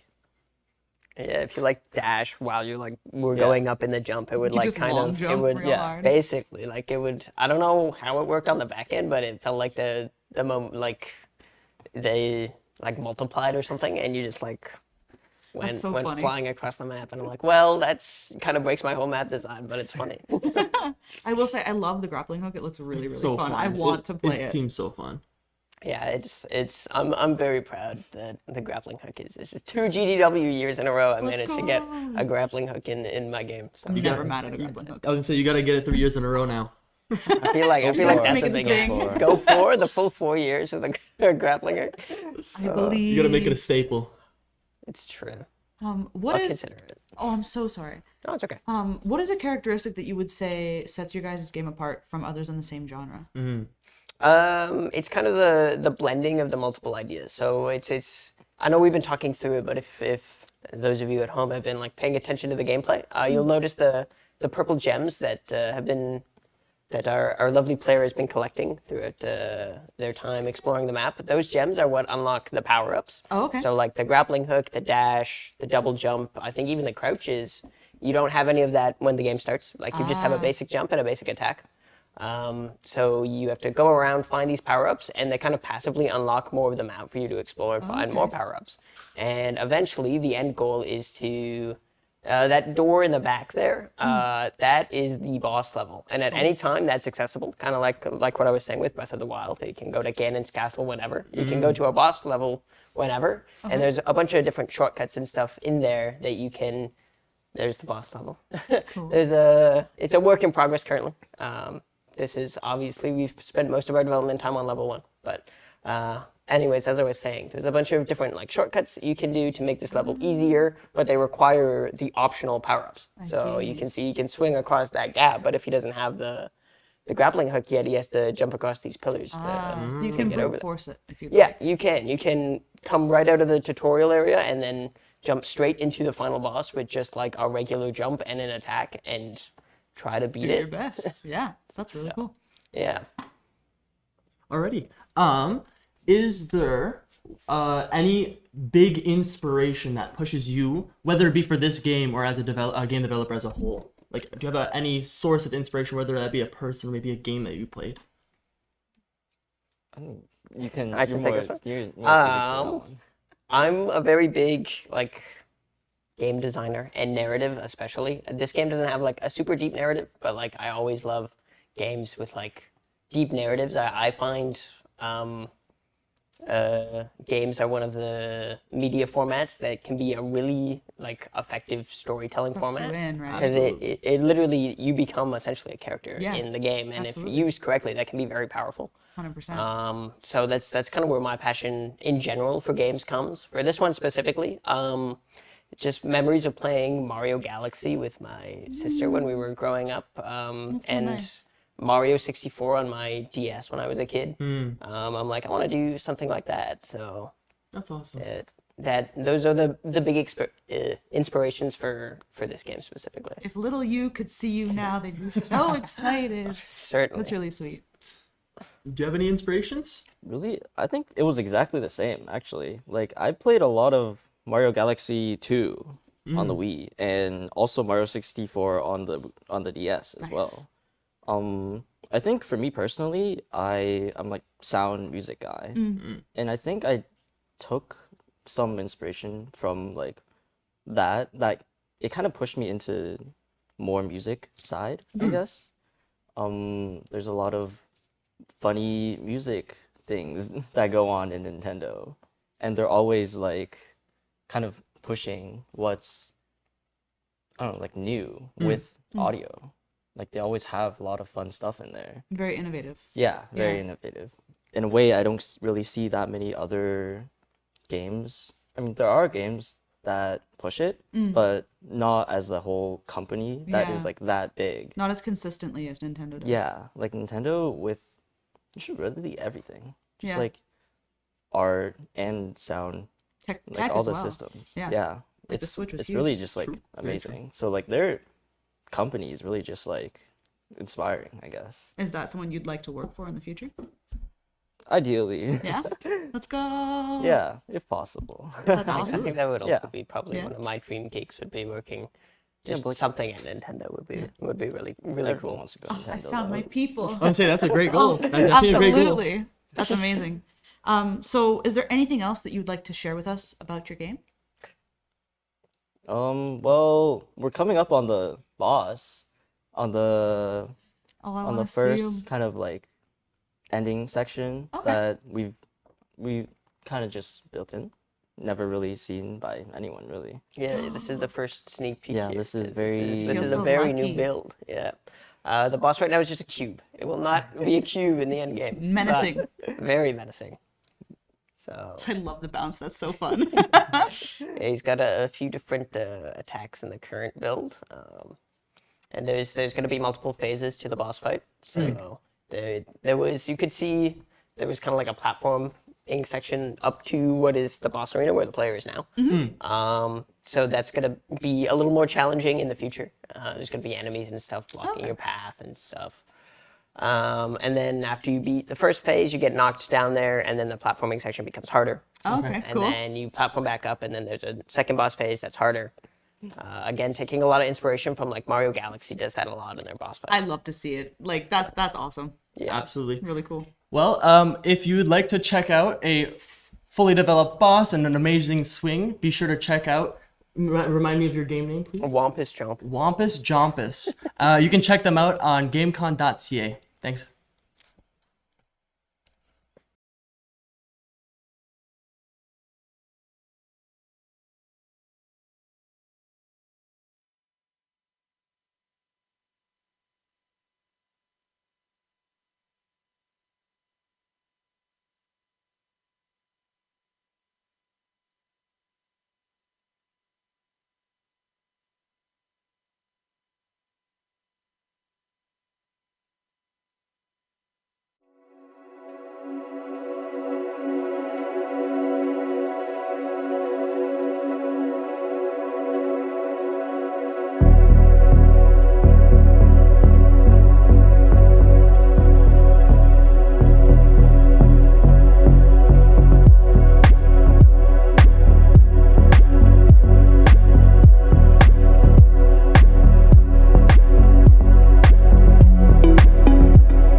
good? All right. Welcome, welcome. Welcome to the GameCon 2025 awards ceremony. We're all here on campus in UB 2080. Those of you at home, it's like the really big lecture room in the UB building here.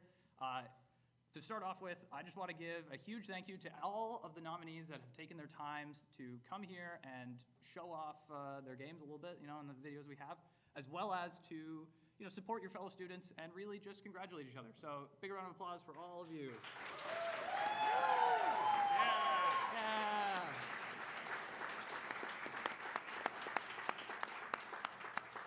People back. You're up. We have a few people before we start that we have to thank for helping us to set up this event, make it the best that it could be, and really support all of you as well as we could. We're students. It takes a lot of time out of our day. It takes a lot of time out of their day. So before we start off, why did you move your slides? I did pass it off to the presenter. Go back. Thank you. Thank you. Sorry, guys. Before we start off, I would like to give a huge shout out to the members of the GameCon committee. That would be Professor James Robb, Professor Megan Adams, Professor Gavin Ball, as well as some support staff from the faculty, namely Camille Boat, who a lot of you guys actually don't interface with very frequently, but they have been like a really great supporter of GameCon this year. They've been really championing the initiative from the inside, and so we want to give a huge shout out to them. So all of you, round of applause for those people.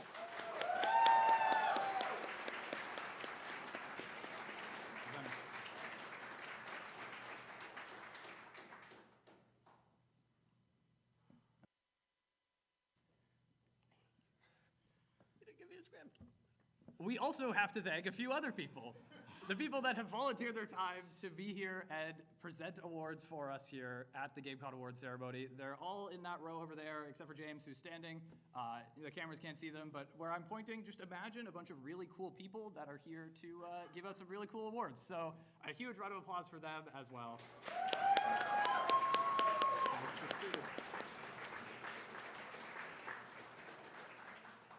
I got this one this time. Last but not least, we'd like to thank all the students who came to GameCon, came to the awards ceremony today, and provided the games that, fuel this entire event. So a big one last round of applause for all of them.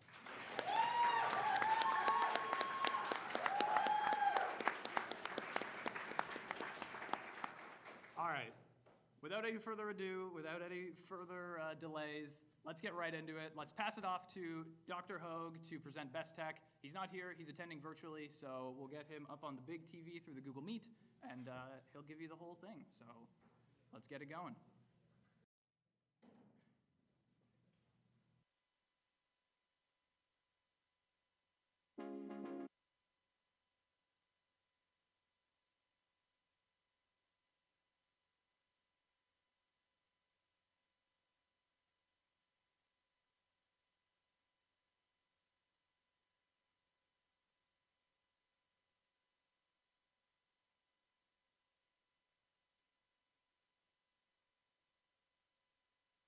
Yeah!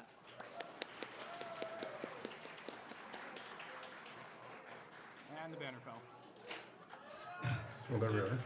Hi, everyone. Thank you so much for having me, and thank you for allowing me to be part of this, this amazing award ceremony. I'm watching it on YouTube.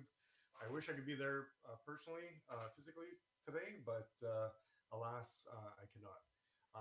So I was part of the team that went around GameCon, and we played all the games to evaluate in terms of best technology. We had a list of amazing games that we were given to look at after the fact and really discuss and talk about in terms of best technology. So we had a series of 5 top was in our short list, and I would say that the nominated games in this category range from first year to 4th year, and you should all be proud of yourselves to even have been nominated. They were all amazing games. The tech developed that we looked at included procedural generation, all the way to the use of custom-made electronics and 3D printing to create novel interfaces, and all the way over to amazing graphic systems, right, to make your games even pop. So we were all super proud of you. Our goal was to evaluate Oh, you want me to restart? Okay.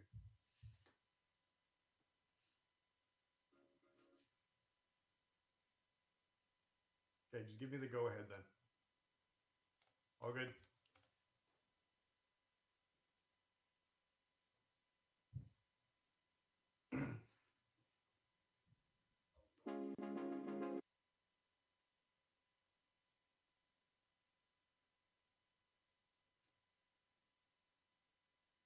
Just give me the go ahead then. Okay.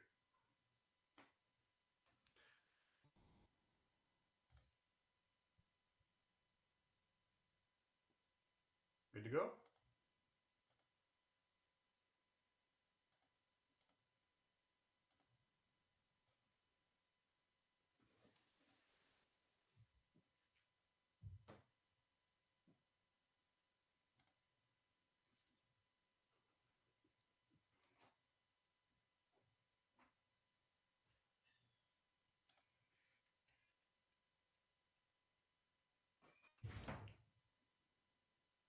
Apologies if my dog started barking.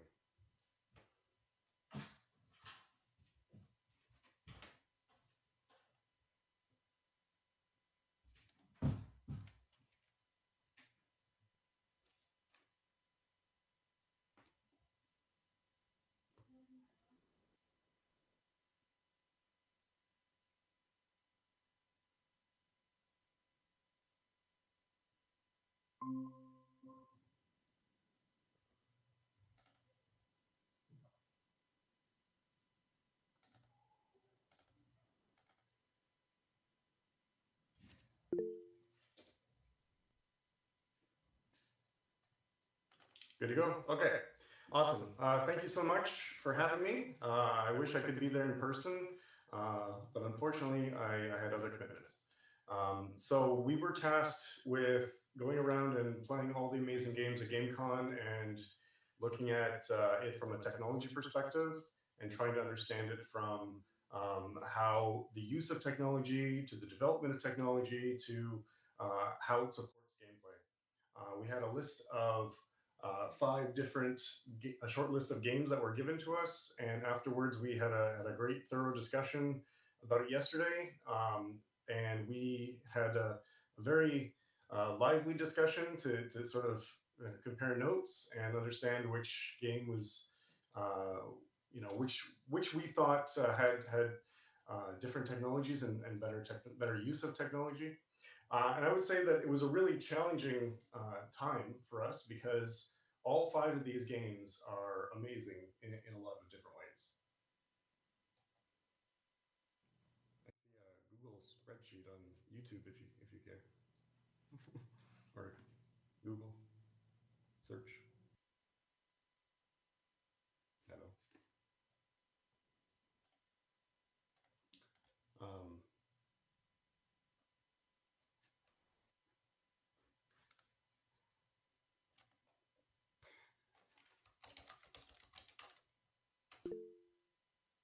Okay, am I back?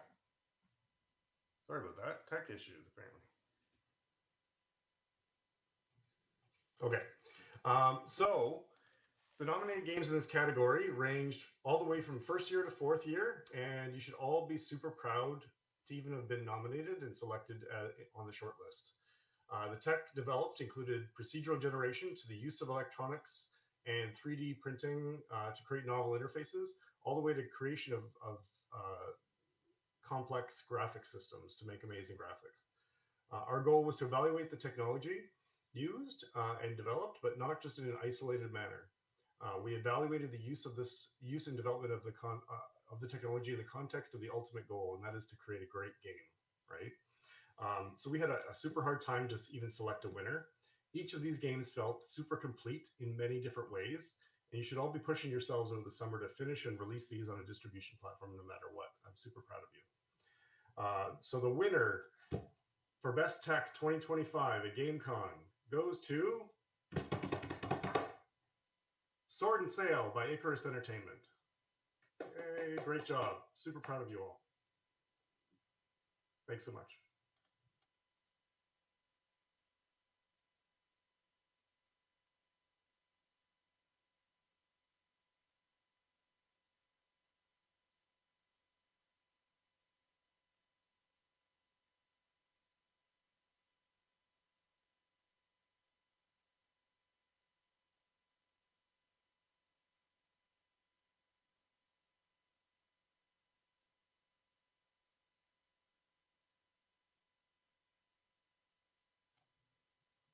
Didn't hear the winner? The winner is for Best Tech 2025. I'll say it again. Sword and Sail, Icarus Entertainment.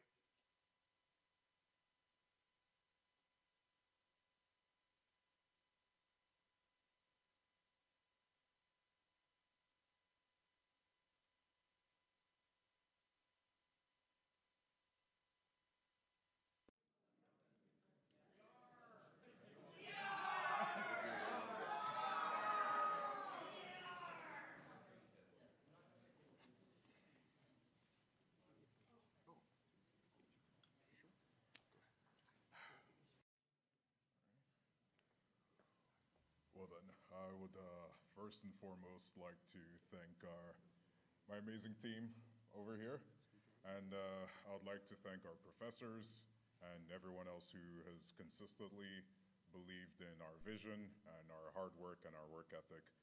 It's been a very, very stressful but rewarding semester, and again, I would like to thank everyone for this opportunity. It's been miraculous. Thank you.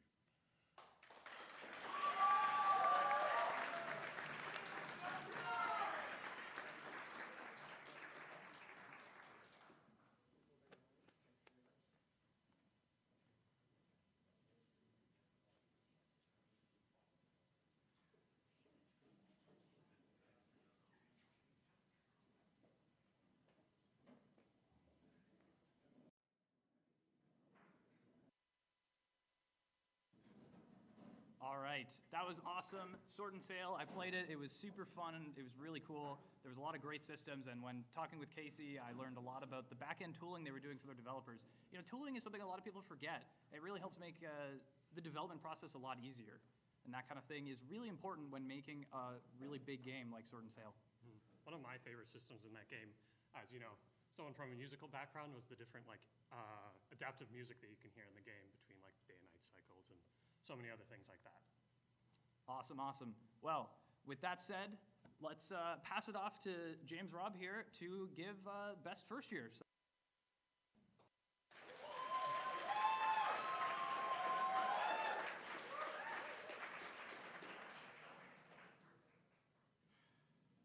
All right. So, my name is James Robb. I am your Game Development and Interactive Media Director for this year. And I am the final boss of Game Development Workshop, particularly for years 1 and 3. So the Best of Year awards recognize developers who are able to deliver on the complete package. Compelling gameplay, cohesive visuals, and effective use of technology all contribute to the overall quality and polish of the games that you'll see today. For many of our first-year students, this is their very first development cycle. As their first-year workshop instructor, I get to see these games take shape from ideation, through development, through iteration, and finally realization on the GameCon show floor during the showcase day. All of our nominees today have put in tremendous effort to make their games shine. Today you're going to see everything from high-skill action, to puzzling adventure, to emotional journeys through broken worlds. I won't make you wait any longer. Here are your list of nominees for GameCon 2025 Best First Year Game.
And your winner for Best First Year Game is...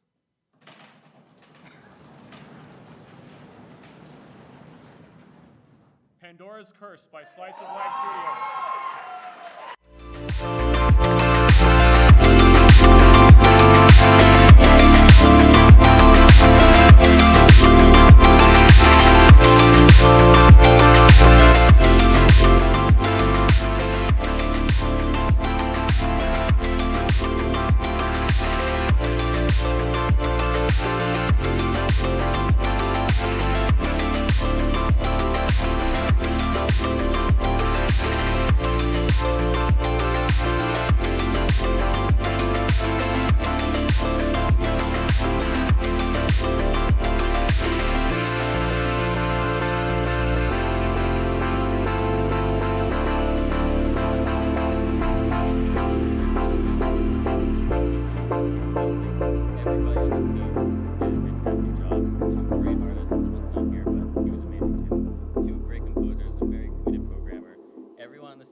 I'm so glad that people enjoyed it.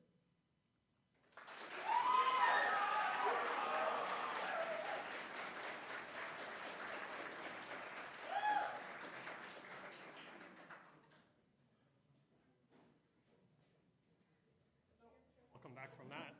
Oh, they're still. Oh, no, they're done. All right. Welcome back from that. Pandora's Curse is an awesome game. It has one of the coolest mechanics I've seen in recent years here. Out of all my 4 years at OTU. What do you think? Yeah, I mean, I remember sitting in the GDW reviews. We're there at review 3. I'm sitting in the back, and I'm like, man, this mechanic is really cool. I hope that they could do some really interesting things. And immediately, as I'm thinking this in my head, they show off this really cool way that they're leveraging their boxes to build movable platforms that you can then jump on to get to an elevated level of the map. I thought that was so interesting and cool that it was immediately like, this game is phenomenal, and I love it. So a huge shout out to Slice of Life Studios for that amazing game. Mm-hmm. Next, we're going to be having Professor Gavin Ball presenting the Best Art Award.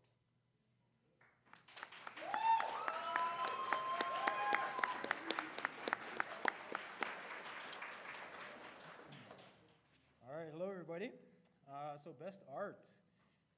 The importance of good art in games is hard to overstate.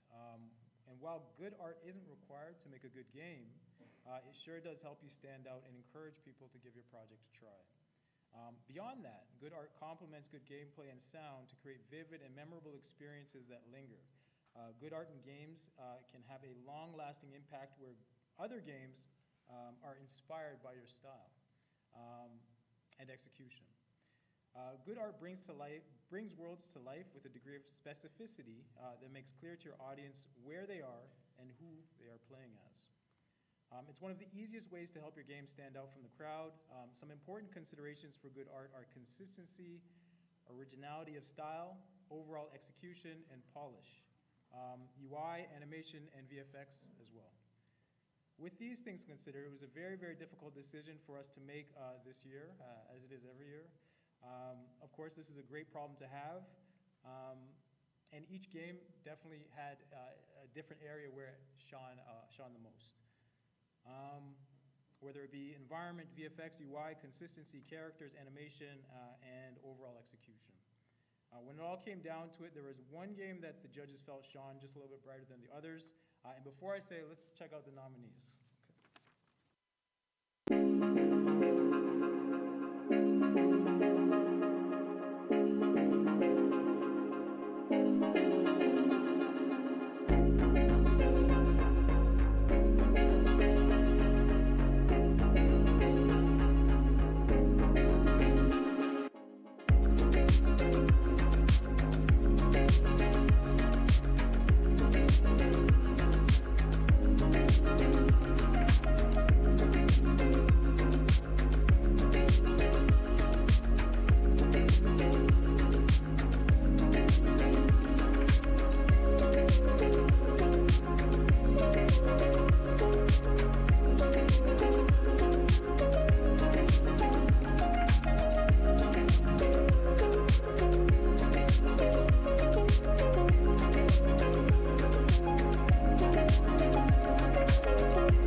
So as you can see, all the games look really fantastic.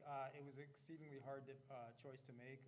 We definitely debated for quite a long time, judging the merits of one project versus another. Any of these games probably could have won. However, the winner is, and I'm excited to say, Vault Brew Studios with Mechanical Abyss.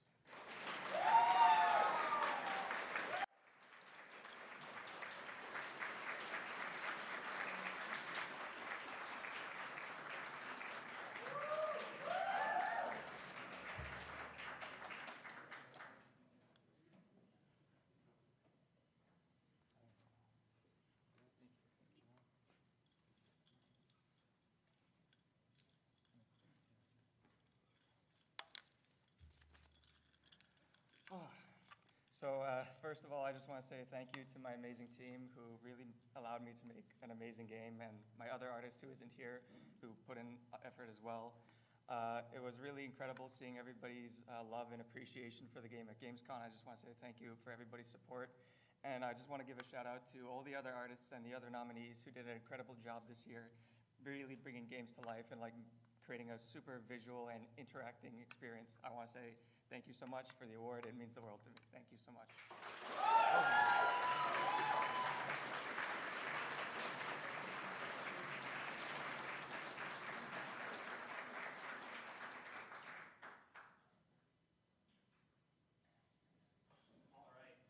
Cool seeing a first year win the Best Art Award. It's their work was super amazing, but honestly, all the nominees for Best Art, I loved everything you made. It was quite phenomenal. So a huge shout out to all of you there. What I haven't put, or what you guys haven't heard about before, is we've actually been doing a little bit secret, a little bit not secret interviews with a couple members of our faculty here. We're calling it the Faculty Fables series. It's about, their history in the program, some stuff that they know about, maybe their teaching, their schooling, things like that. And so we want to show you a quick little clip of Gavin's interview here that we did with him. So we'll send it all to you right now. What is your favorite project that you've been a part of, whether academic or personal or professional? So I guess there's maybe different buckets, right? So professionally, I worked with Stan Lee once. I didn't get to meet him in person, but he basically wrote out character descriptions for a new project that he was making, and I got to design all the characters. It was like the beginning of my career, and I was like, "Whoa, shoot, this is going to be huge. It's going to be a big deal." And I think personally, it just kind of gave me like a validation. Like, shoot, Stanley likes what I'm doing, then I'm good. Like, I don't need anyone else to say, I like your stuff. So it helped me as an early stage artist to kind of like feel like, I'm gonna be okay, and so that was one. Another thing I worked on was again pretty early in my career. I worked on a project called Mud Pit, which is made by the guy who made Power Rangers. It was a partially CG, partially for live action TV show. And I got to be the main character designer, so I worked on that, and I thought that was amazing. That one I think did get released. I don't know if it gained traction, but that was pretty cool.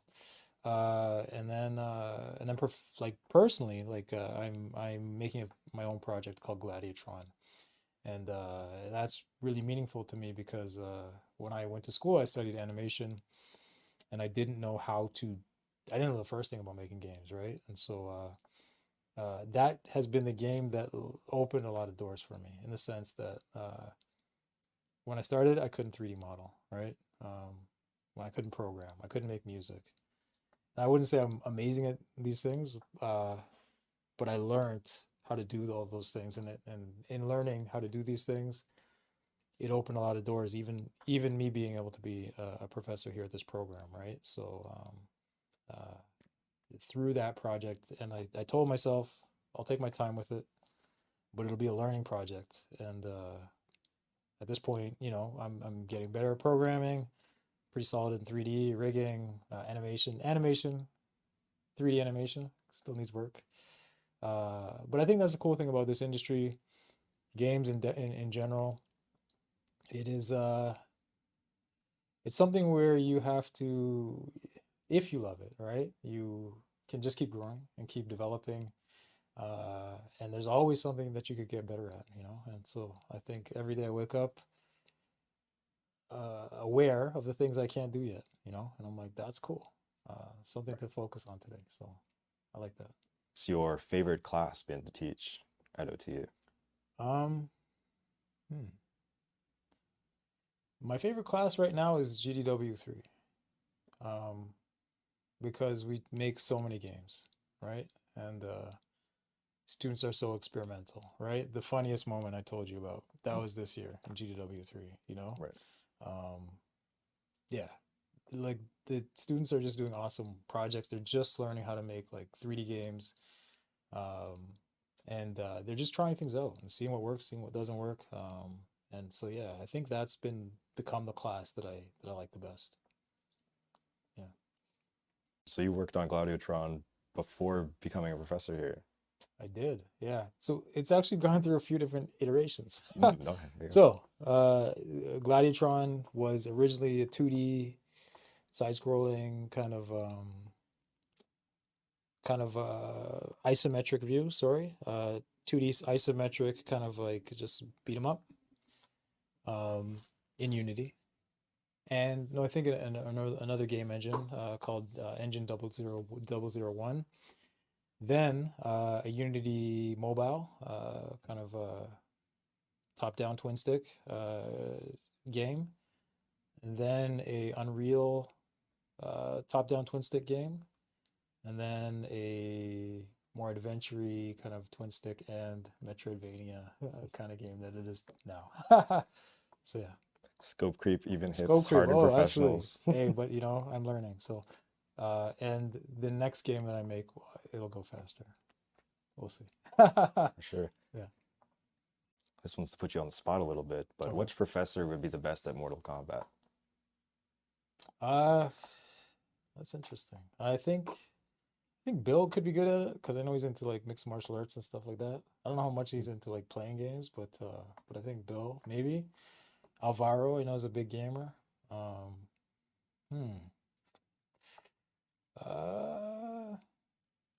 want to say Dr. Hogue, but I don't know. Actually, you know what? James. I think James. James plays a lot of games. He's like takes games seriously. He does. Yeah. He's a good speedrunner. He He's likes doing that stuff, that's I don't know if he's a fighting game guy, but he could translate his skills.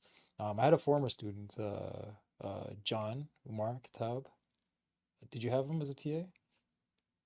I don't think so. I John? might have. No? John. He was around. Jon John? Jon. Oh, yeah. yes, I did then. Yeah. So he and I both play, what was it? Soul Calibur. He offered us bonus mark if we could beat it in Soul Calibur, and nobody did. Yeah. So I thought it was pretty good Soul Calibur, and yeah, he beat me by a little bit. I bet. Yeah, but I was rusty. So it could be you. Maybe you're the best Mortal Kombat professor. Maybe.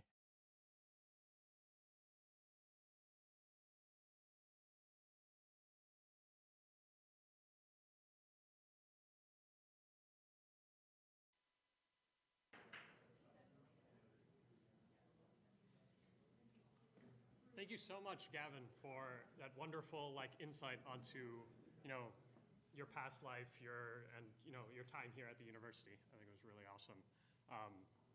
Yeah, I mean, it was super cool. I did not know that you'd ever worked with Stan Lee, so hearing that was like, wow, that's a crazy connection. Like Stan Lee is like 2 degrees of separation away from me, in a bit of a convoluted way.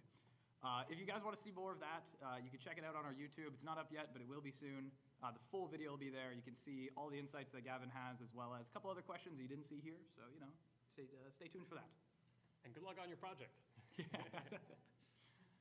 So now we're moving on to our second years, which will be presented by none other than the glorious San Canonico.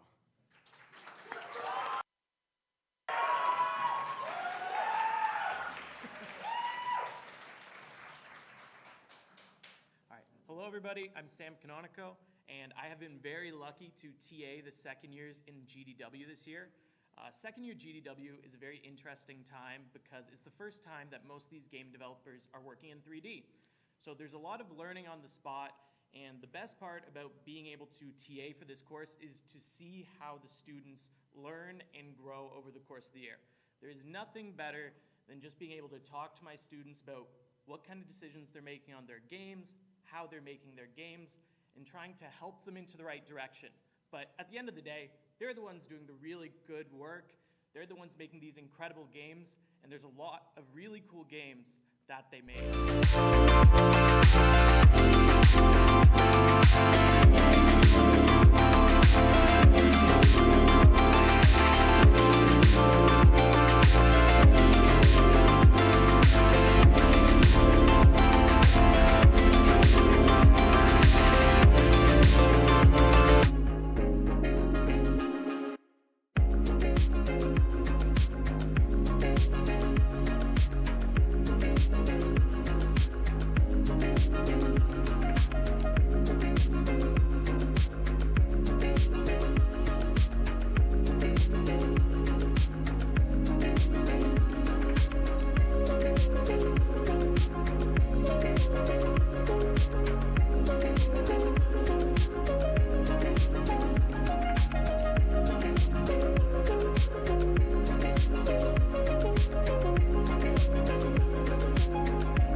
All right. And the winner of Best Second Year Game is Shadows Beneath the Dust by Trespass.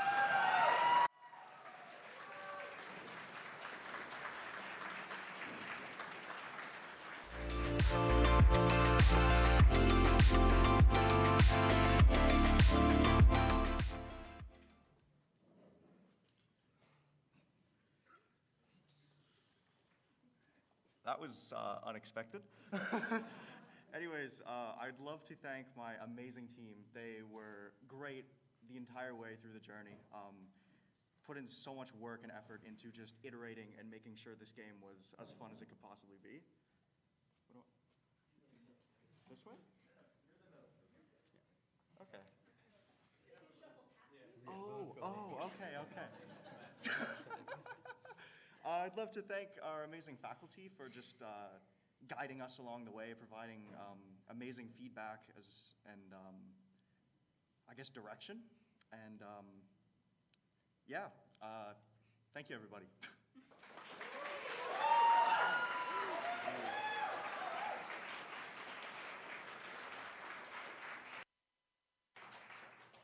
Man, that game, I remember I was playing at a GameCon and I'm walking through these caves and I see this like really tall guy coming towards me and he looked a lot like my friend. I was thinking, oh, I'm saved. I can finally make it out of this place. I had no idea, where I was, and I was like, this guy's got to know where I am. And he's coming at me and he's not saying anything. It's a little weird. And I start freezing and I'm like, oh God. And I realize I got to look away from him. I'm like, oh, okay. I look away from the guy. I stop freezing. Things are good. Things are great. And then, bam, I get hit in the back of the head by a pickaxe and I'm dead. It was so scary. I loved it a lot.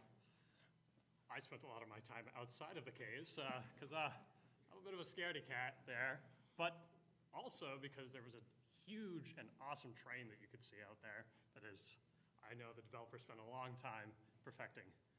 Yeah, that train is really awesome. All right, we're going to pass it off to a wonderful guest that we have, Rom DePrisco, here to present Best Sound.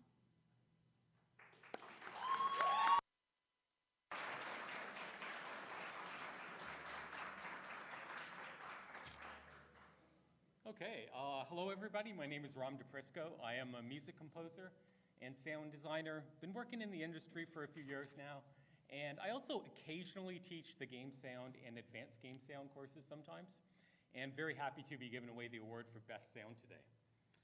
Game sound has come a long way over the years. It's definitely something that's got a lot more traction. It's something that could benefit from more eyes and ears on it still, even from the progress that it has seen. Quite often the sound team is the smallest part of a dev team in this industry, and it's also one with the lowest budget. Teaching about sound and giving out awards for sound is a great way to get more people talking about music and audio and to promote more creativity and experimentation in the industry. There has never been a better time to experiment with game audio than right now, since there are more audio tools now available and more affordable than any time ever in history. And with the inevitable rise of AI in the realms of music and sound effects creation, the need for organic, human, creativity, ingenuity, and passion in music and sound has never been more important than right now, I believe.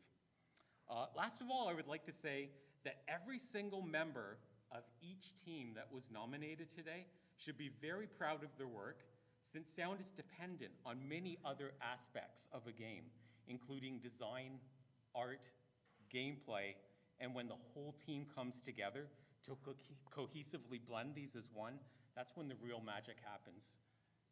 The Best Sound Award was judged by a committee of 4 members this year, including myself, and looked at many different aspects of game sound, including in-game sound design, Foley sounds, menu and interface sounds, background ambiances, effects processing, audio mixing, and possibly audio mastering, voiceover dialogue, recording, production, and editing, music composition, music production and arranging, audio programming and or spatial audio, if it's relevant, adaptive music systems, and dynamic and interactive audio systems, and last but definitely not least, creativity and originality.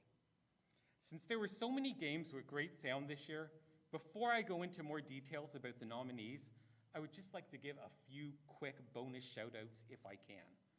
Helios Tau for the very nice voiceovers and sound design, Brawl Balls for great sound design and some groovy music, Bacteriophage for excellent ambient soundscapes and nice music production, Daybreak for their diverse and awesome soundtrack and really cool sound tech, and Duck and Cover for their beautifully scored and arranged soundtrack.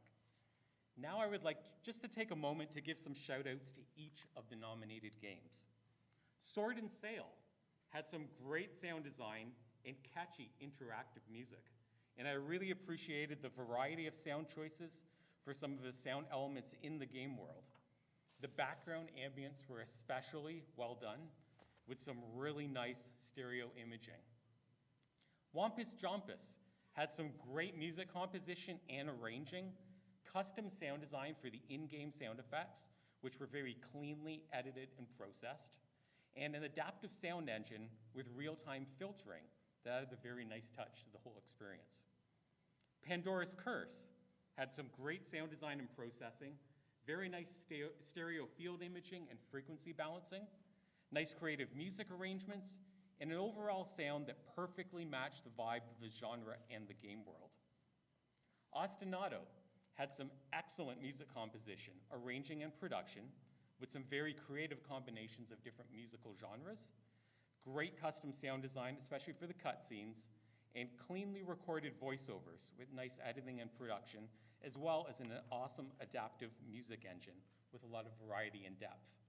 And last of all, Shadows Beneath the Dust featured music that fits the vibe perfectly, a large variety of sound design with very solid mixing, great footstep and Foley sounds, and some excellent background ambient soundscapes that really help bring the world to life. It was very hard to decide between these, and the final scores of what we came up with were so close that it could have gone any way, really. Now let's take a look at all the nominees for Best Sound.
And the winner for Best Sound for GameCon 2025 this year is Ostinato by Shell Street.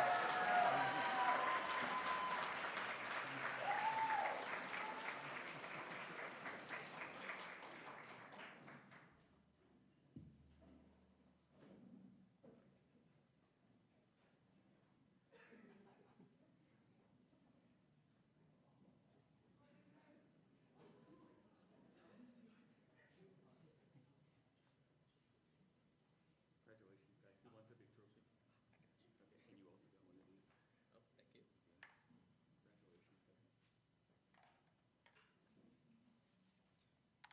Congratulations, guys.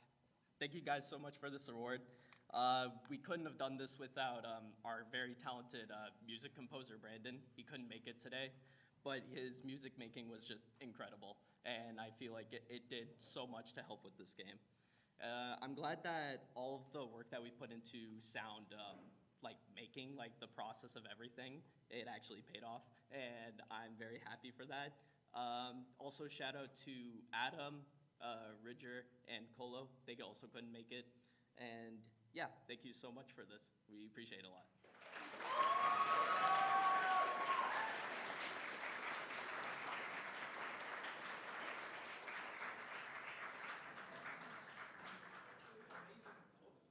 There we go. Amazing music present in that game. It is fully deserving of that Best Sound Award. But honestly, like, all of those were really amazing. It was very funny, the juxtaposition there where you've got, you know, Shadows Beneath the Dust, where it's this ominous cave, and then Wampus Jumpus comes in with this just like super upbeat and fun music, and then immediately afterwards you get the intense tracks that come from Pandora's Curse. So really, to all of you, amazing work on sound there. Rom is correct, it was genuinely really close. It was all the nominees had such great, you know, different parts of sound. Some had really good sound effects, others had good mixing, others had good music in the background. And speaking of music, the music you hear today during the reels and during the fanfare and things like that are made by a person called Afterift. If you'd like to check out their content, feel free. But we're really grateful today for them providing us with their music. Yeah, it's super awesome, and it's been really great. So give a huge round of applause for them as well.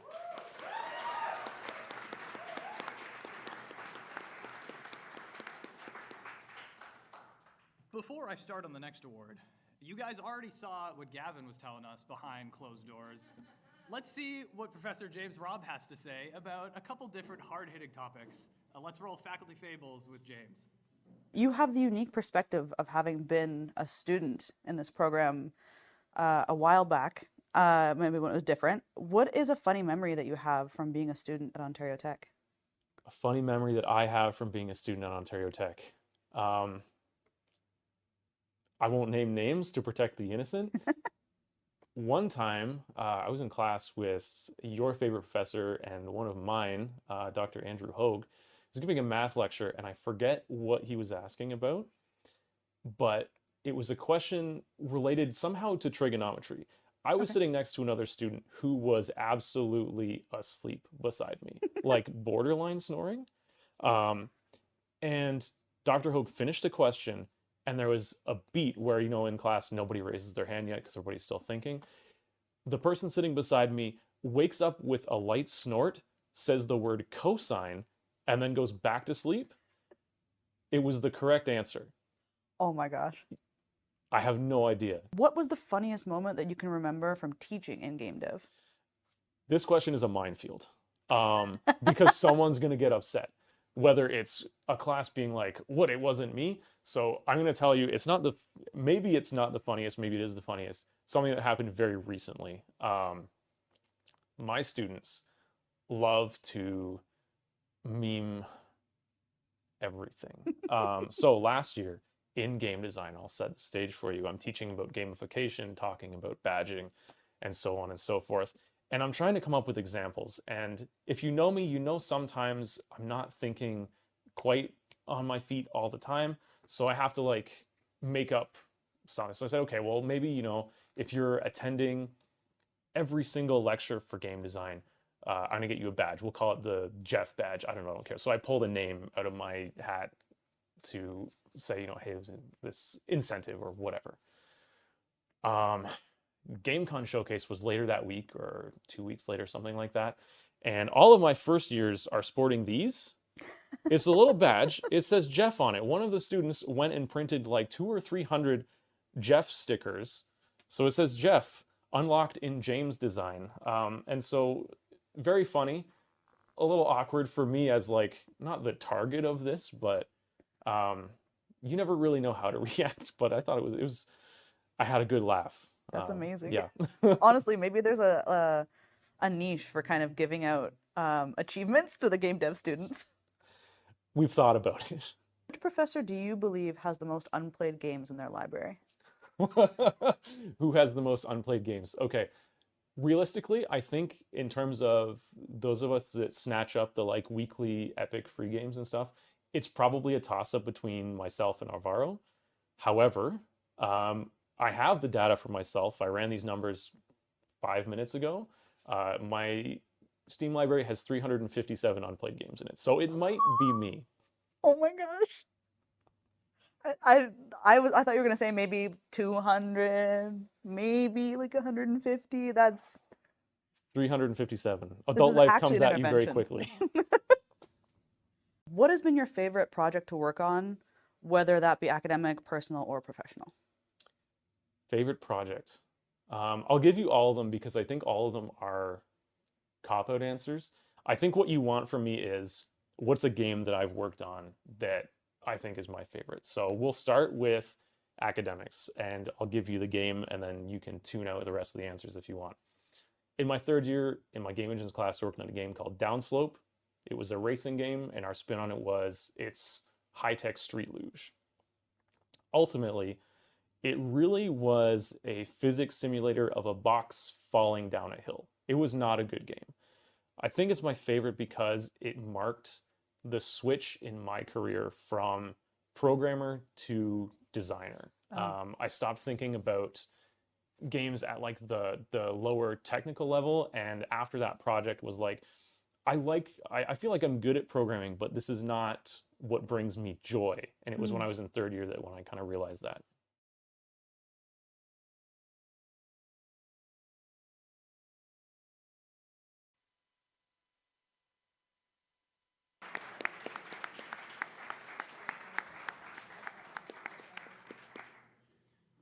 All right. Thank you so much for taking the time to meet with us there, James, and have that nice little interview. Again, the full video can be found on our YouTube channel, so make sure that you check out that when it goes live.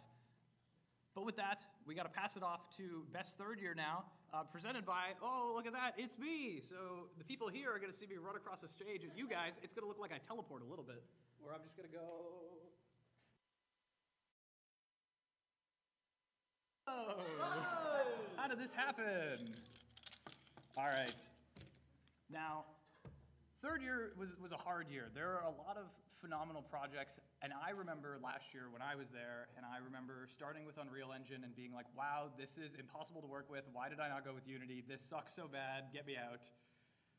And I stuck with it, and we ended up making something that was really cool. And the same thing happened this year with a lot of different teams. They made some really awesome games, and they got the chance to branch out and build new skills, you know? Working in a new engine, it's hard, especially the difference between Unity and Unreal, it's hard. And being able to have a complete project by the time that you're done this year is a standout accomplishment to all of you. So for the third years in this room, a huge shout out to all of you because that's phenomenal work. That said, only one of you can be the best. So without further ado, let's roll the nominees for Best Third Year.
before I say who won, I just want to give a quick shout out to all of these each individual projects, some standout pieces. Misfits had a really amazing multiplayer system that really, I love multiplayer games, and so it's super fun being able to play with friends and just like, you know, compete with each other a little bit.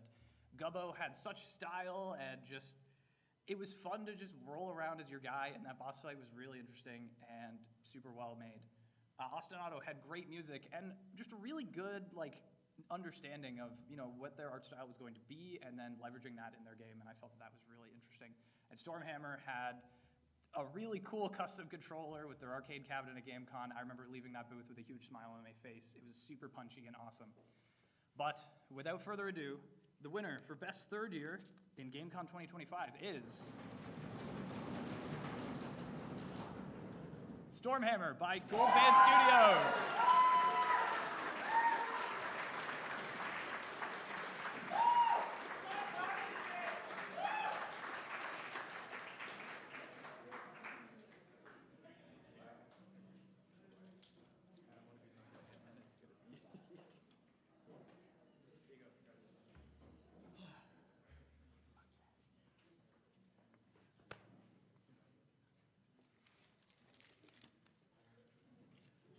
All right, I won't take too much of our time. Try to scoot in a little bit, get your camera time. Alrighty, well, I'm super thankful to be receiving the award for Best Third Year. Oh my goodness, I would like to give a big shout out to obviously the team. Can't do anything without the team. Thank you guys so much, I love you. I'd like to give a special thank you to all of our families who have supported us in our dream of being game developers, allowing us to follow our passions. I would also like to thank our professors for enabling us and enabling our idea, guiding us when we're in the wrong direction, and providing us with the opportunity to make decisions of our own. Stormhammer was quite the game to work on. We got humbled at Level Up, and we wanted to make a focused, strong game this year, and I think we succeeded on that. So thank you very much, and have a good rest of your day.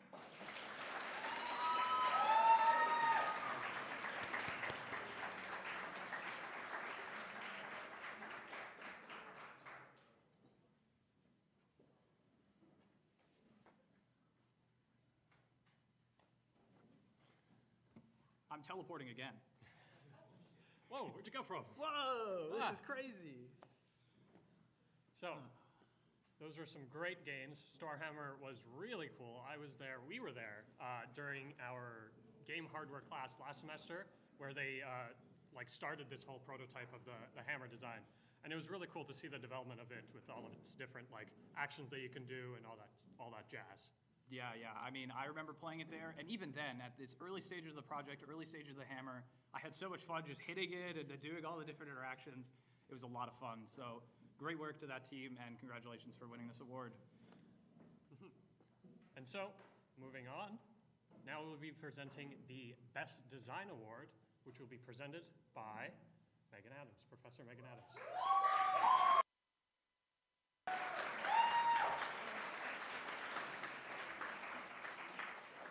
Hi, I'm Megan. I get the pleasure of seeing a lot of our students in our design courses, whether it's narrative design or social and emotional, but I also get to see them in first year in basic intro to game design, where we talk about what design is.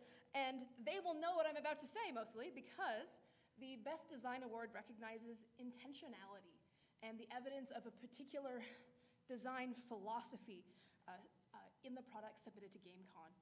Game design covers a wide range of practices, whether that's level design, puzzle design, creating and refining core mechanics, interaction design, but most crucially for the committee this year, the cultivation of the player's experience of the game. And here are the nominees.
This year, the committee of 4 that decided the award for Best Design had an incredibly tough choice to make, as every person who had to serve on a committee this year will complain. It was really, really tough.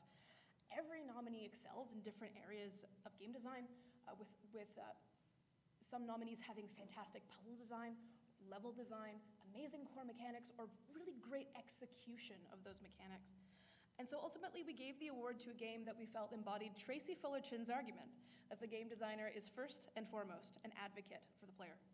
This game's intentionality was so readily apparent in the way that it offers the players the choice of how to engage with its incredible level design, in which the placement of power-ups ensured that players could always see more points of interest and more intriguing possibilities of how to explore the space. The team's commitment to ensuring players could finish the boss fight without any of those power-ups is another reflection of their care for the players and their design intentions. This game took big swings, both literally and metaphorically, and that's why we're very happy to give the award for Best Design to Wampus Jumpus by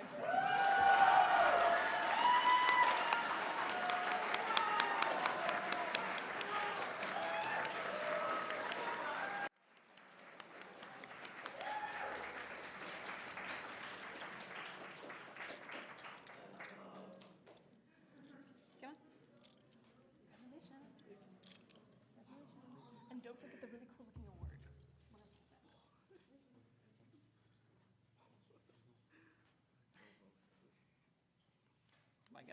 First and foremost, thank you to my amazing team, our amazing team. No part of this project could be done without every single member here. So thank you guys for the hard work and dedication you put into our project over the course of the semester. Secondly, I want to thank our profs and TAs for the support they've shown over the course of the semester. A lot of really good feedback. The design would not be what it is without a lot of your input. And lastly, I want to thank my fellow students. A lot of you guys helped playtest our game and gave us, again, a lot of invaluable feedback. So thank you guys so much for all the help. Seriously, this is an honor, and thank you.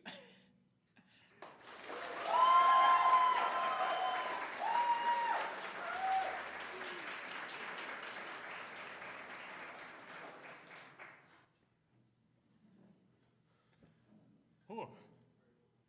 I'm just going to say, I was not aware who was going to win that, and I was very excited when that happened. Wampus Jumpus was one of my fan favorites games this year, and I had a lot of fun playing it.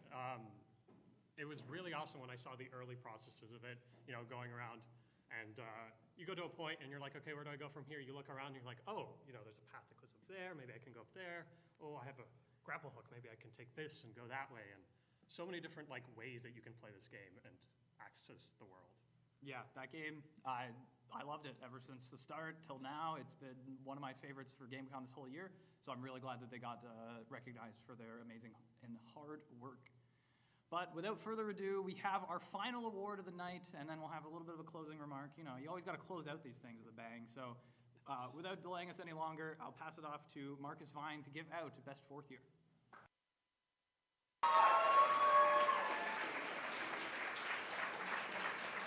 Hello. So, I'm Marcus, if you don't know. I've had a lot of time with these fourth years over the last 2.5 years, basically. I've seen them grow, and it's an amazing honor to be able to present this to them. Fourth year this year was incredibly interesting. It's the first time that we've ever had a fourth year GDW class, so things look a bit different. With that, we gave them a ton of freedom to kind of do whatever they would like, and things worked, things didn't work, but at the end of the day, we're all incredibly proud of the games that you did manage to make. So we're last but not least, I'll keep it short and sweet. With that, we'll turn to the nominees.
And the winner for Best Fourth Year is Smolder Smithery by the Free Market Theory.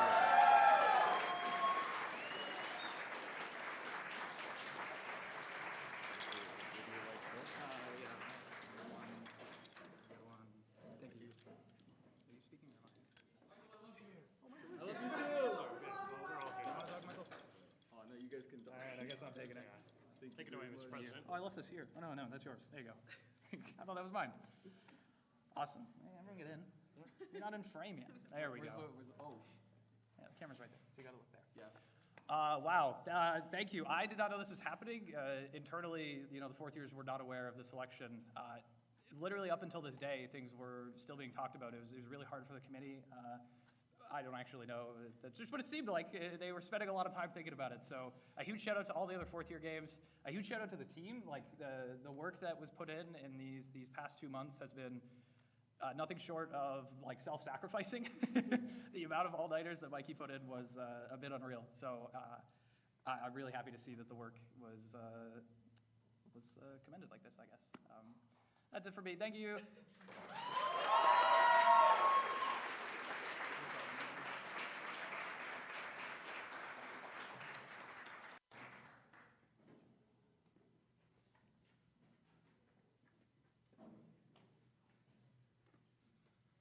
And now we're here. It's a little bit like magic, you know? Have you guys seen Joe is Hungry? Do you guys know Joe is Hungry on YouTube? No? No one? I know Joe's Hungry. Joe is Hungry. If you guys get a chance tonight, check out Joe is Hungry. It's a phenomenal YouTube channel. It's this guy in the US that he does food reviews. He goes to fast food places, and his editing is phenomenal. I swear he's a wizard that can like turn air into like Diet Coke and stuff. It's pretty phenomenal. So check him out. We learned all of our magic teleporting spells from him. Yeah. Wow. Congrats to that game. Whoa. I don't know what we talk about. We're the ones that You know what? I don't know. It was fun to work on, but I said that over there. So This is true. I also had fun working on it. I guess at this point, that's the last award that we're giving out. We'll close it out here real quick. Thank you guys so much for being here. Thank you so much for celebrating the work of your colleagues, celebrating the work of other students. Like, this event doesn't happen without students. GameCon, the award ceremony, it can't happen with the games that you guys are making. There were 52 games at GameCon this year. 52. That's more than we've ever had. I'm pretty sure. I can't imagine that there were. There was a lot of games. A lot of good games, especially. And there were a lot of phenomenal games. The first years came out swinging. The second years refined their methods from first year and made some really amazing projects. The third years tackled a new engine, a lot of them, and were able to leverage that into creating amazing projects. And the fourth year spent a lot of time doing personal development and working towards making themselves more employable and making themselves better at understanding game development outside of just making assets, a lot of those other processes. So it's been really amazing this year. And I just want to especially shout out on Friday during GameCon. I think this year there were the best booths that I've seen during all 4 years of my of GameCon that I've seen. Lots of different booths had so many cool props, and people have been using the 3D printers at the lab to 3D print many items for their game and all kinds of stuff like that. Yeah, seeing everyone come to the lab and do all those 3D prints was really cool. Like seeing little aspects of what people think is most important or the coolest aspect of their game, Ace made their little character Vivi. I saw Slice of Life were making those tentacles. Waterhorse Interactive made their goon, their evil guy, right? All of these things were super awesome to see, and I love people. I hope you guys go to the lab in the future to do a lot of these things, because that stuff is there for you, and it really helps to elevate your booth to be even better than what you can do just by making a lot of the stuff and getting it and setting it all up. So amazing work to you all. A huge round of applause for everyone here. A huge round of applause for everyone at home.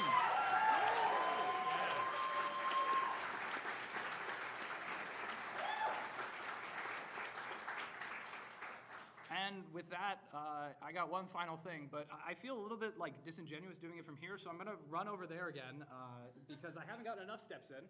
So I'm taking this off because I am now here as your GDSA president, no longer as the fourth year Lucas. I'm here to tell you about my year, tell you about the phenomenal work that my team has done. Can the current GDSA executives please stand up and make sure everybody gives them a huge round of applause? Logan over there. I got Casey, there's Lauren, there's Jason, there's Dean, Mikey's over there.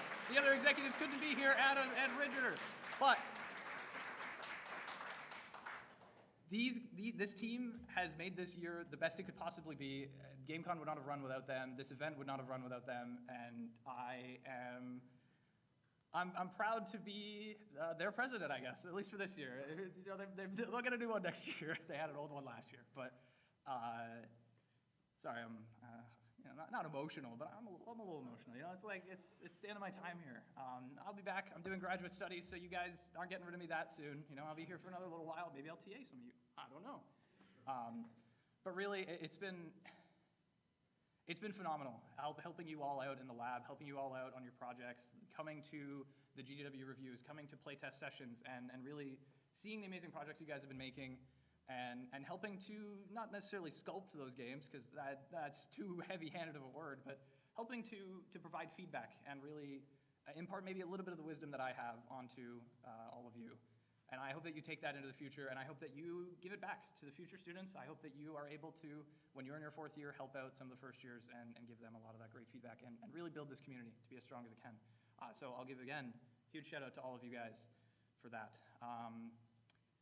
That's a bit, I feel like I should stop it at this point because I've been rambling a little bit too long. What I'll do is I will pass it off to our future GDSA president. If I could ask Lauren to come down, and there are your new president.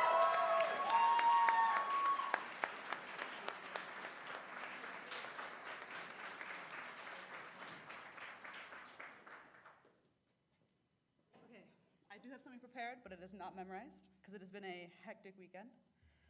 First off, I want to thank Lucas for all of the amazing work and dedication that he's poured into the club this year. The GDSA wouldn't be the same without him. I'd also like to thank the incredible exec team that we've had, Mikey, Ridger, Dean, Casey, Logan, Adam, and Jason, for their passion, commitment, and diverse skill sets that they bring to the table. You've been an absolute joy to work with, approachable, supportive, and always ready to collaborate. We truly couldn't have done everything we did this year without the team. I'm honored, and admittedly, a tiny bit terrified, to be stepping into the role of president for a club that means so much to me personally. But in all seriousness, while it's a big responsibility, I'm genuinely excited and ready to take on the challenge. Game development can be tough, but this community, our community, makes it feel possible, exciting, and worth every challenge. This club isn't just a place to make games, it's a space where we support each other, grow together, and push boundaries as creators. I'm beyond excited to work with all of you to keep building the kind of environment, one where everyone feels inspired to try, to fail, to learn, and to share. I'll do my very best to make sure that our time here at OTU is filled with opportunities, creativity, and connection. Thank you all very much for trusting me with this, and I can't wait to see what we create together. Sorry, I'm very emotional as well. Yeah.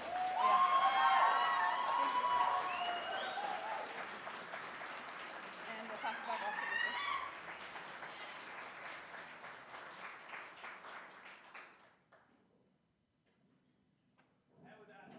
After one final teleportation spell, that's it. We're done. I'm not going to keep you guys any longer. Thank you so much for taking the time to be here. Thank you so much for GameCon 2025. Thank you for just a phenomenal 2024-2025. And to those at home, I'll see you at some point. So, all right. Bye, everyone.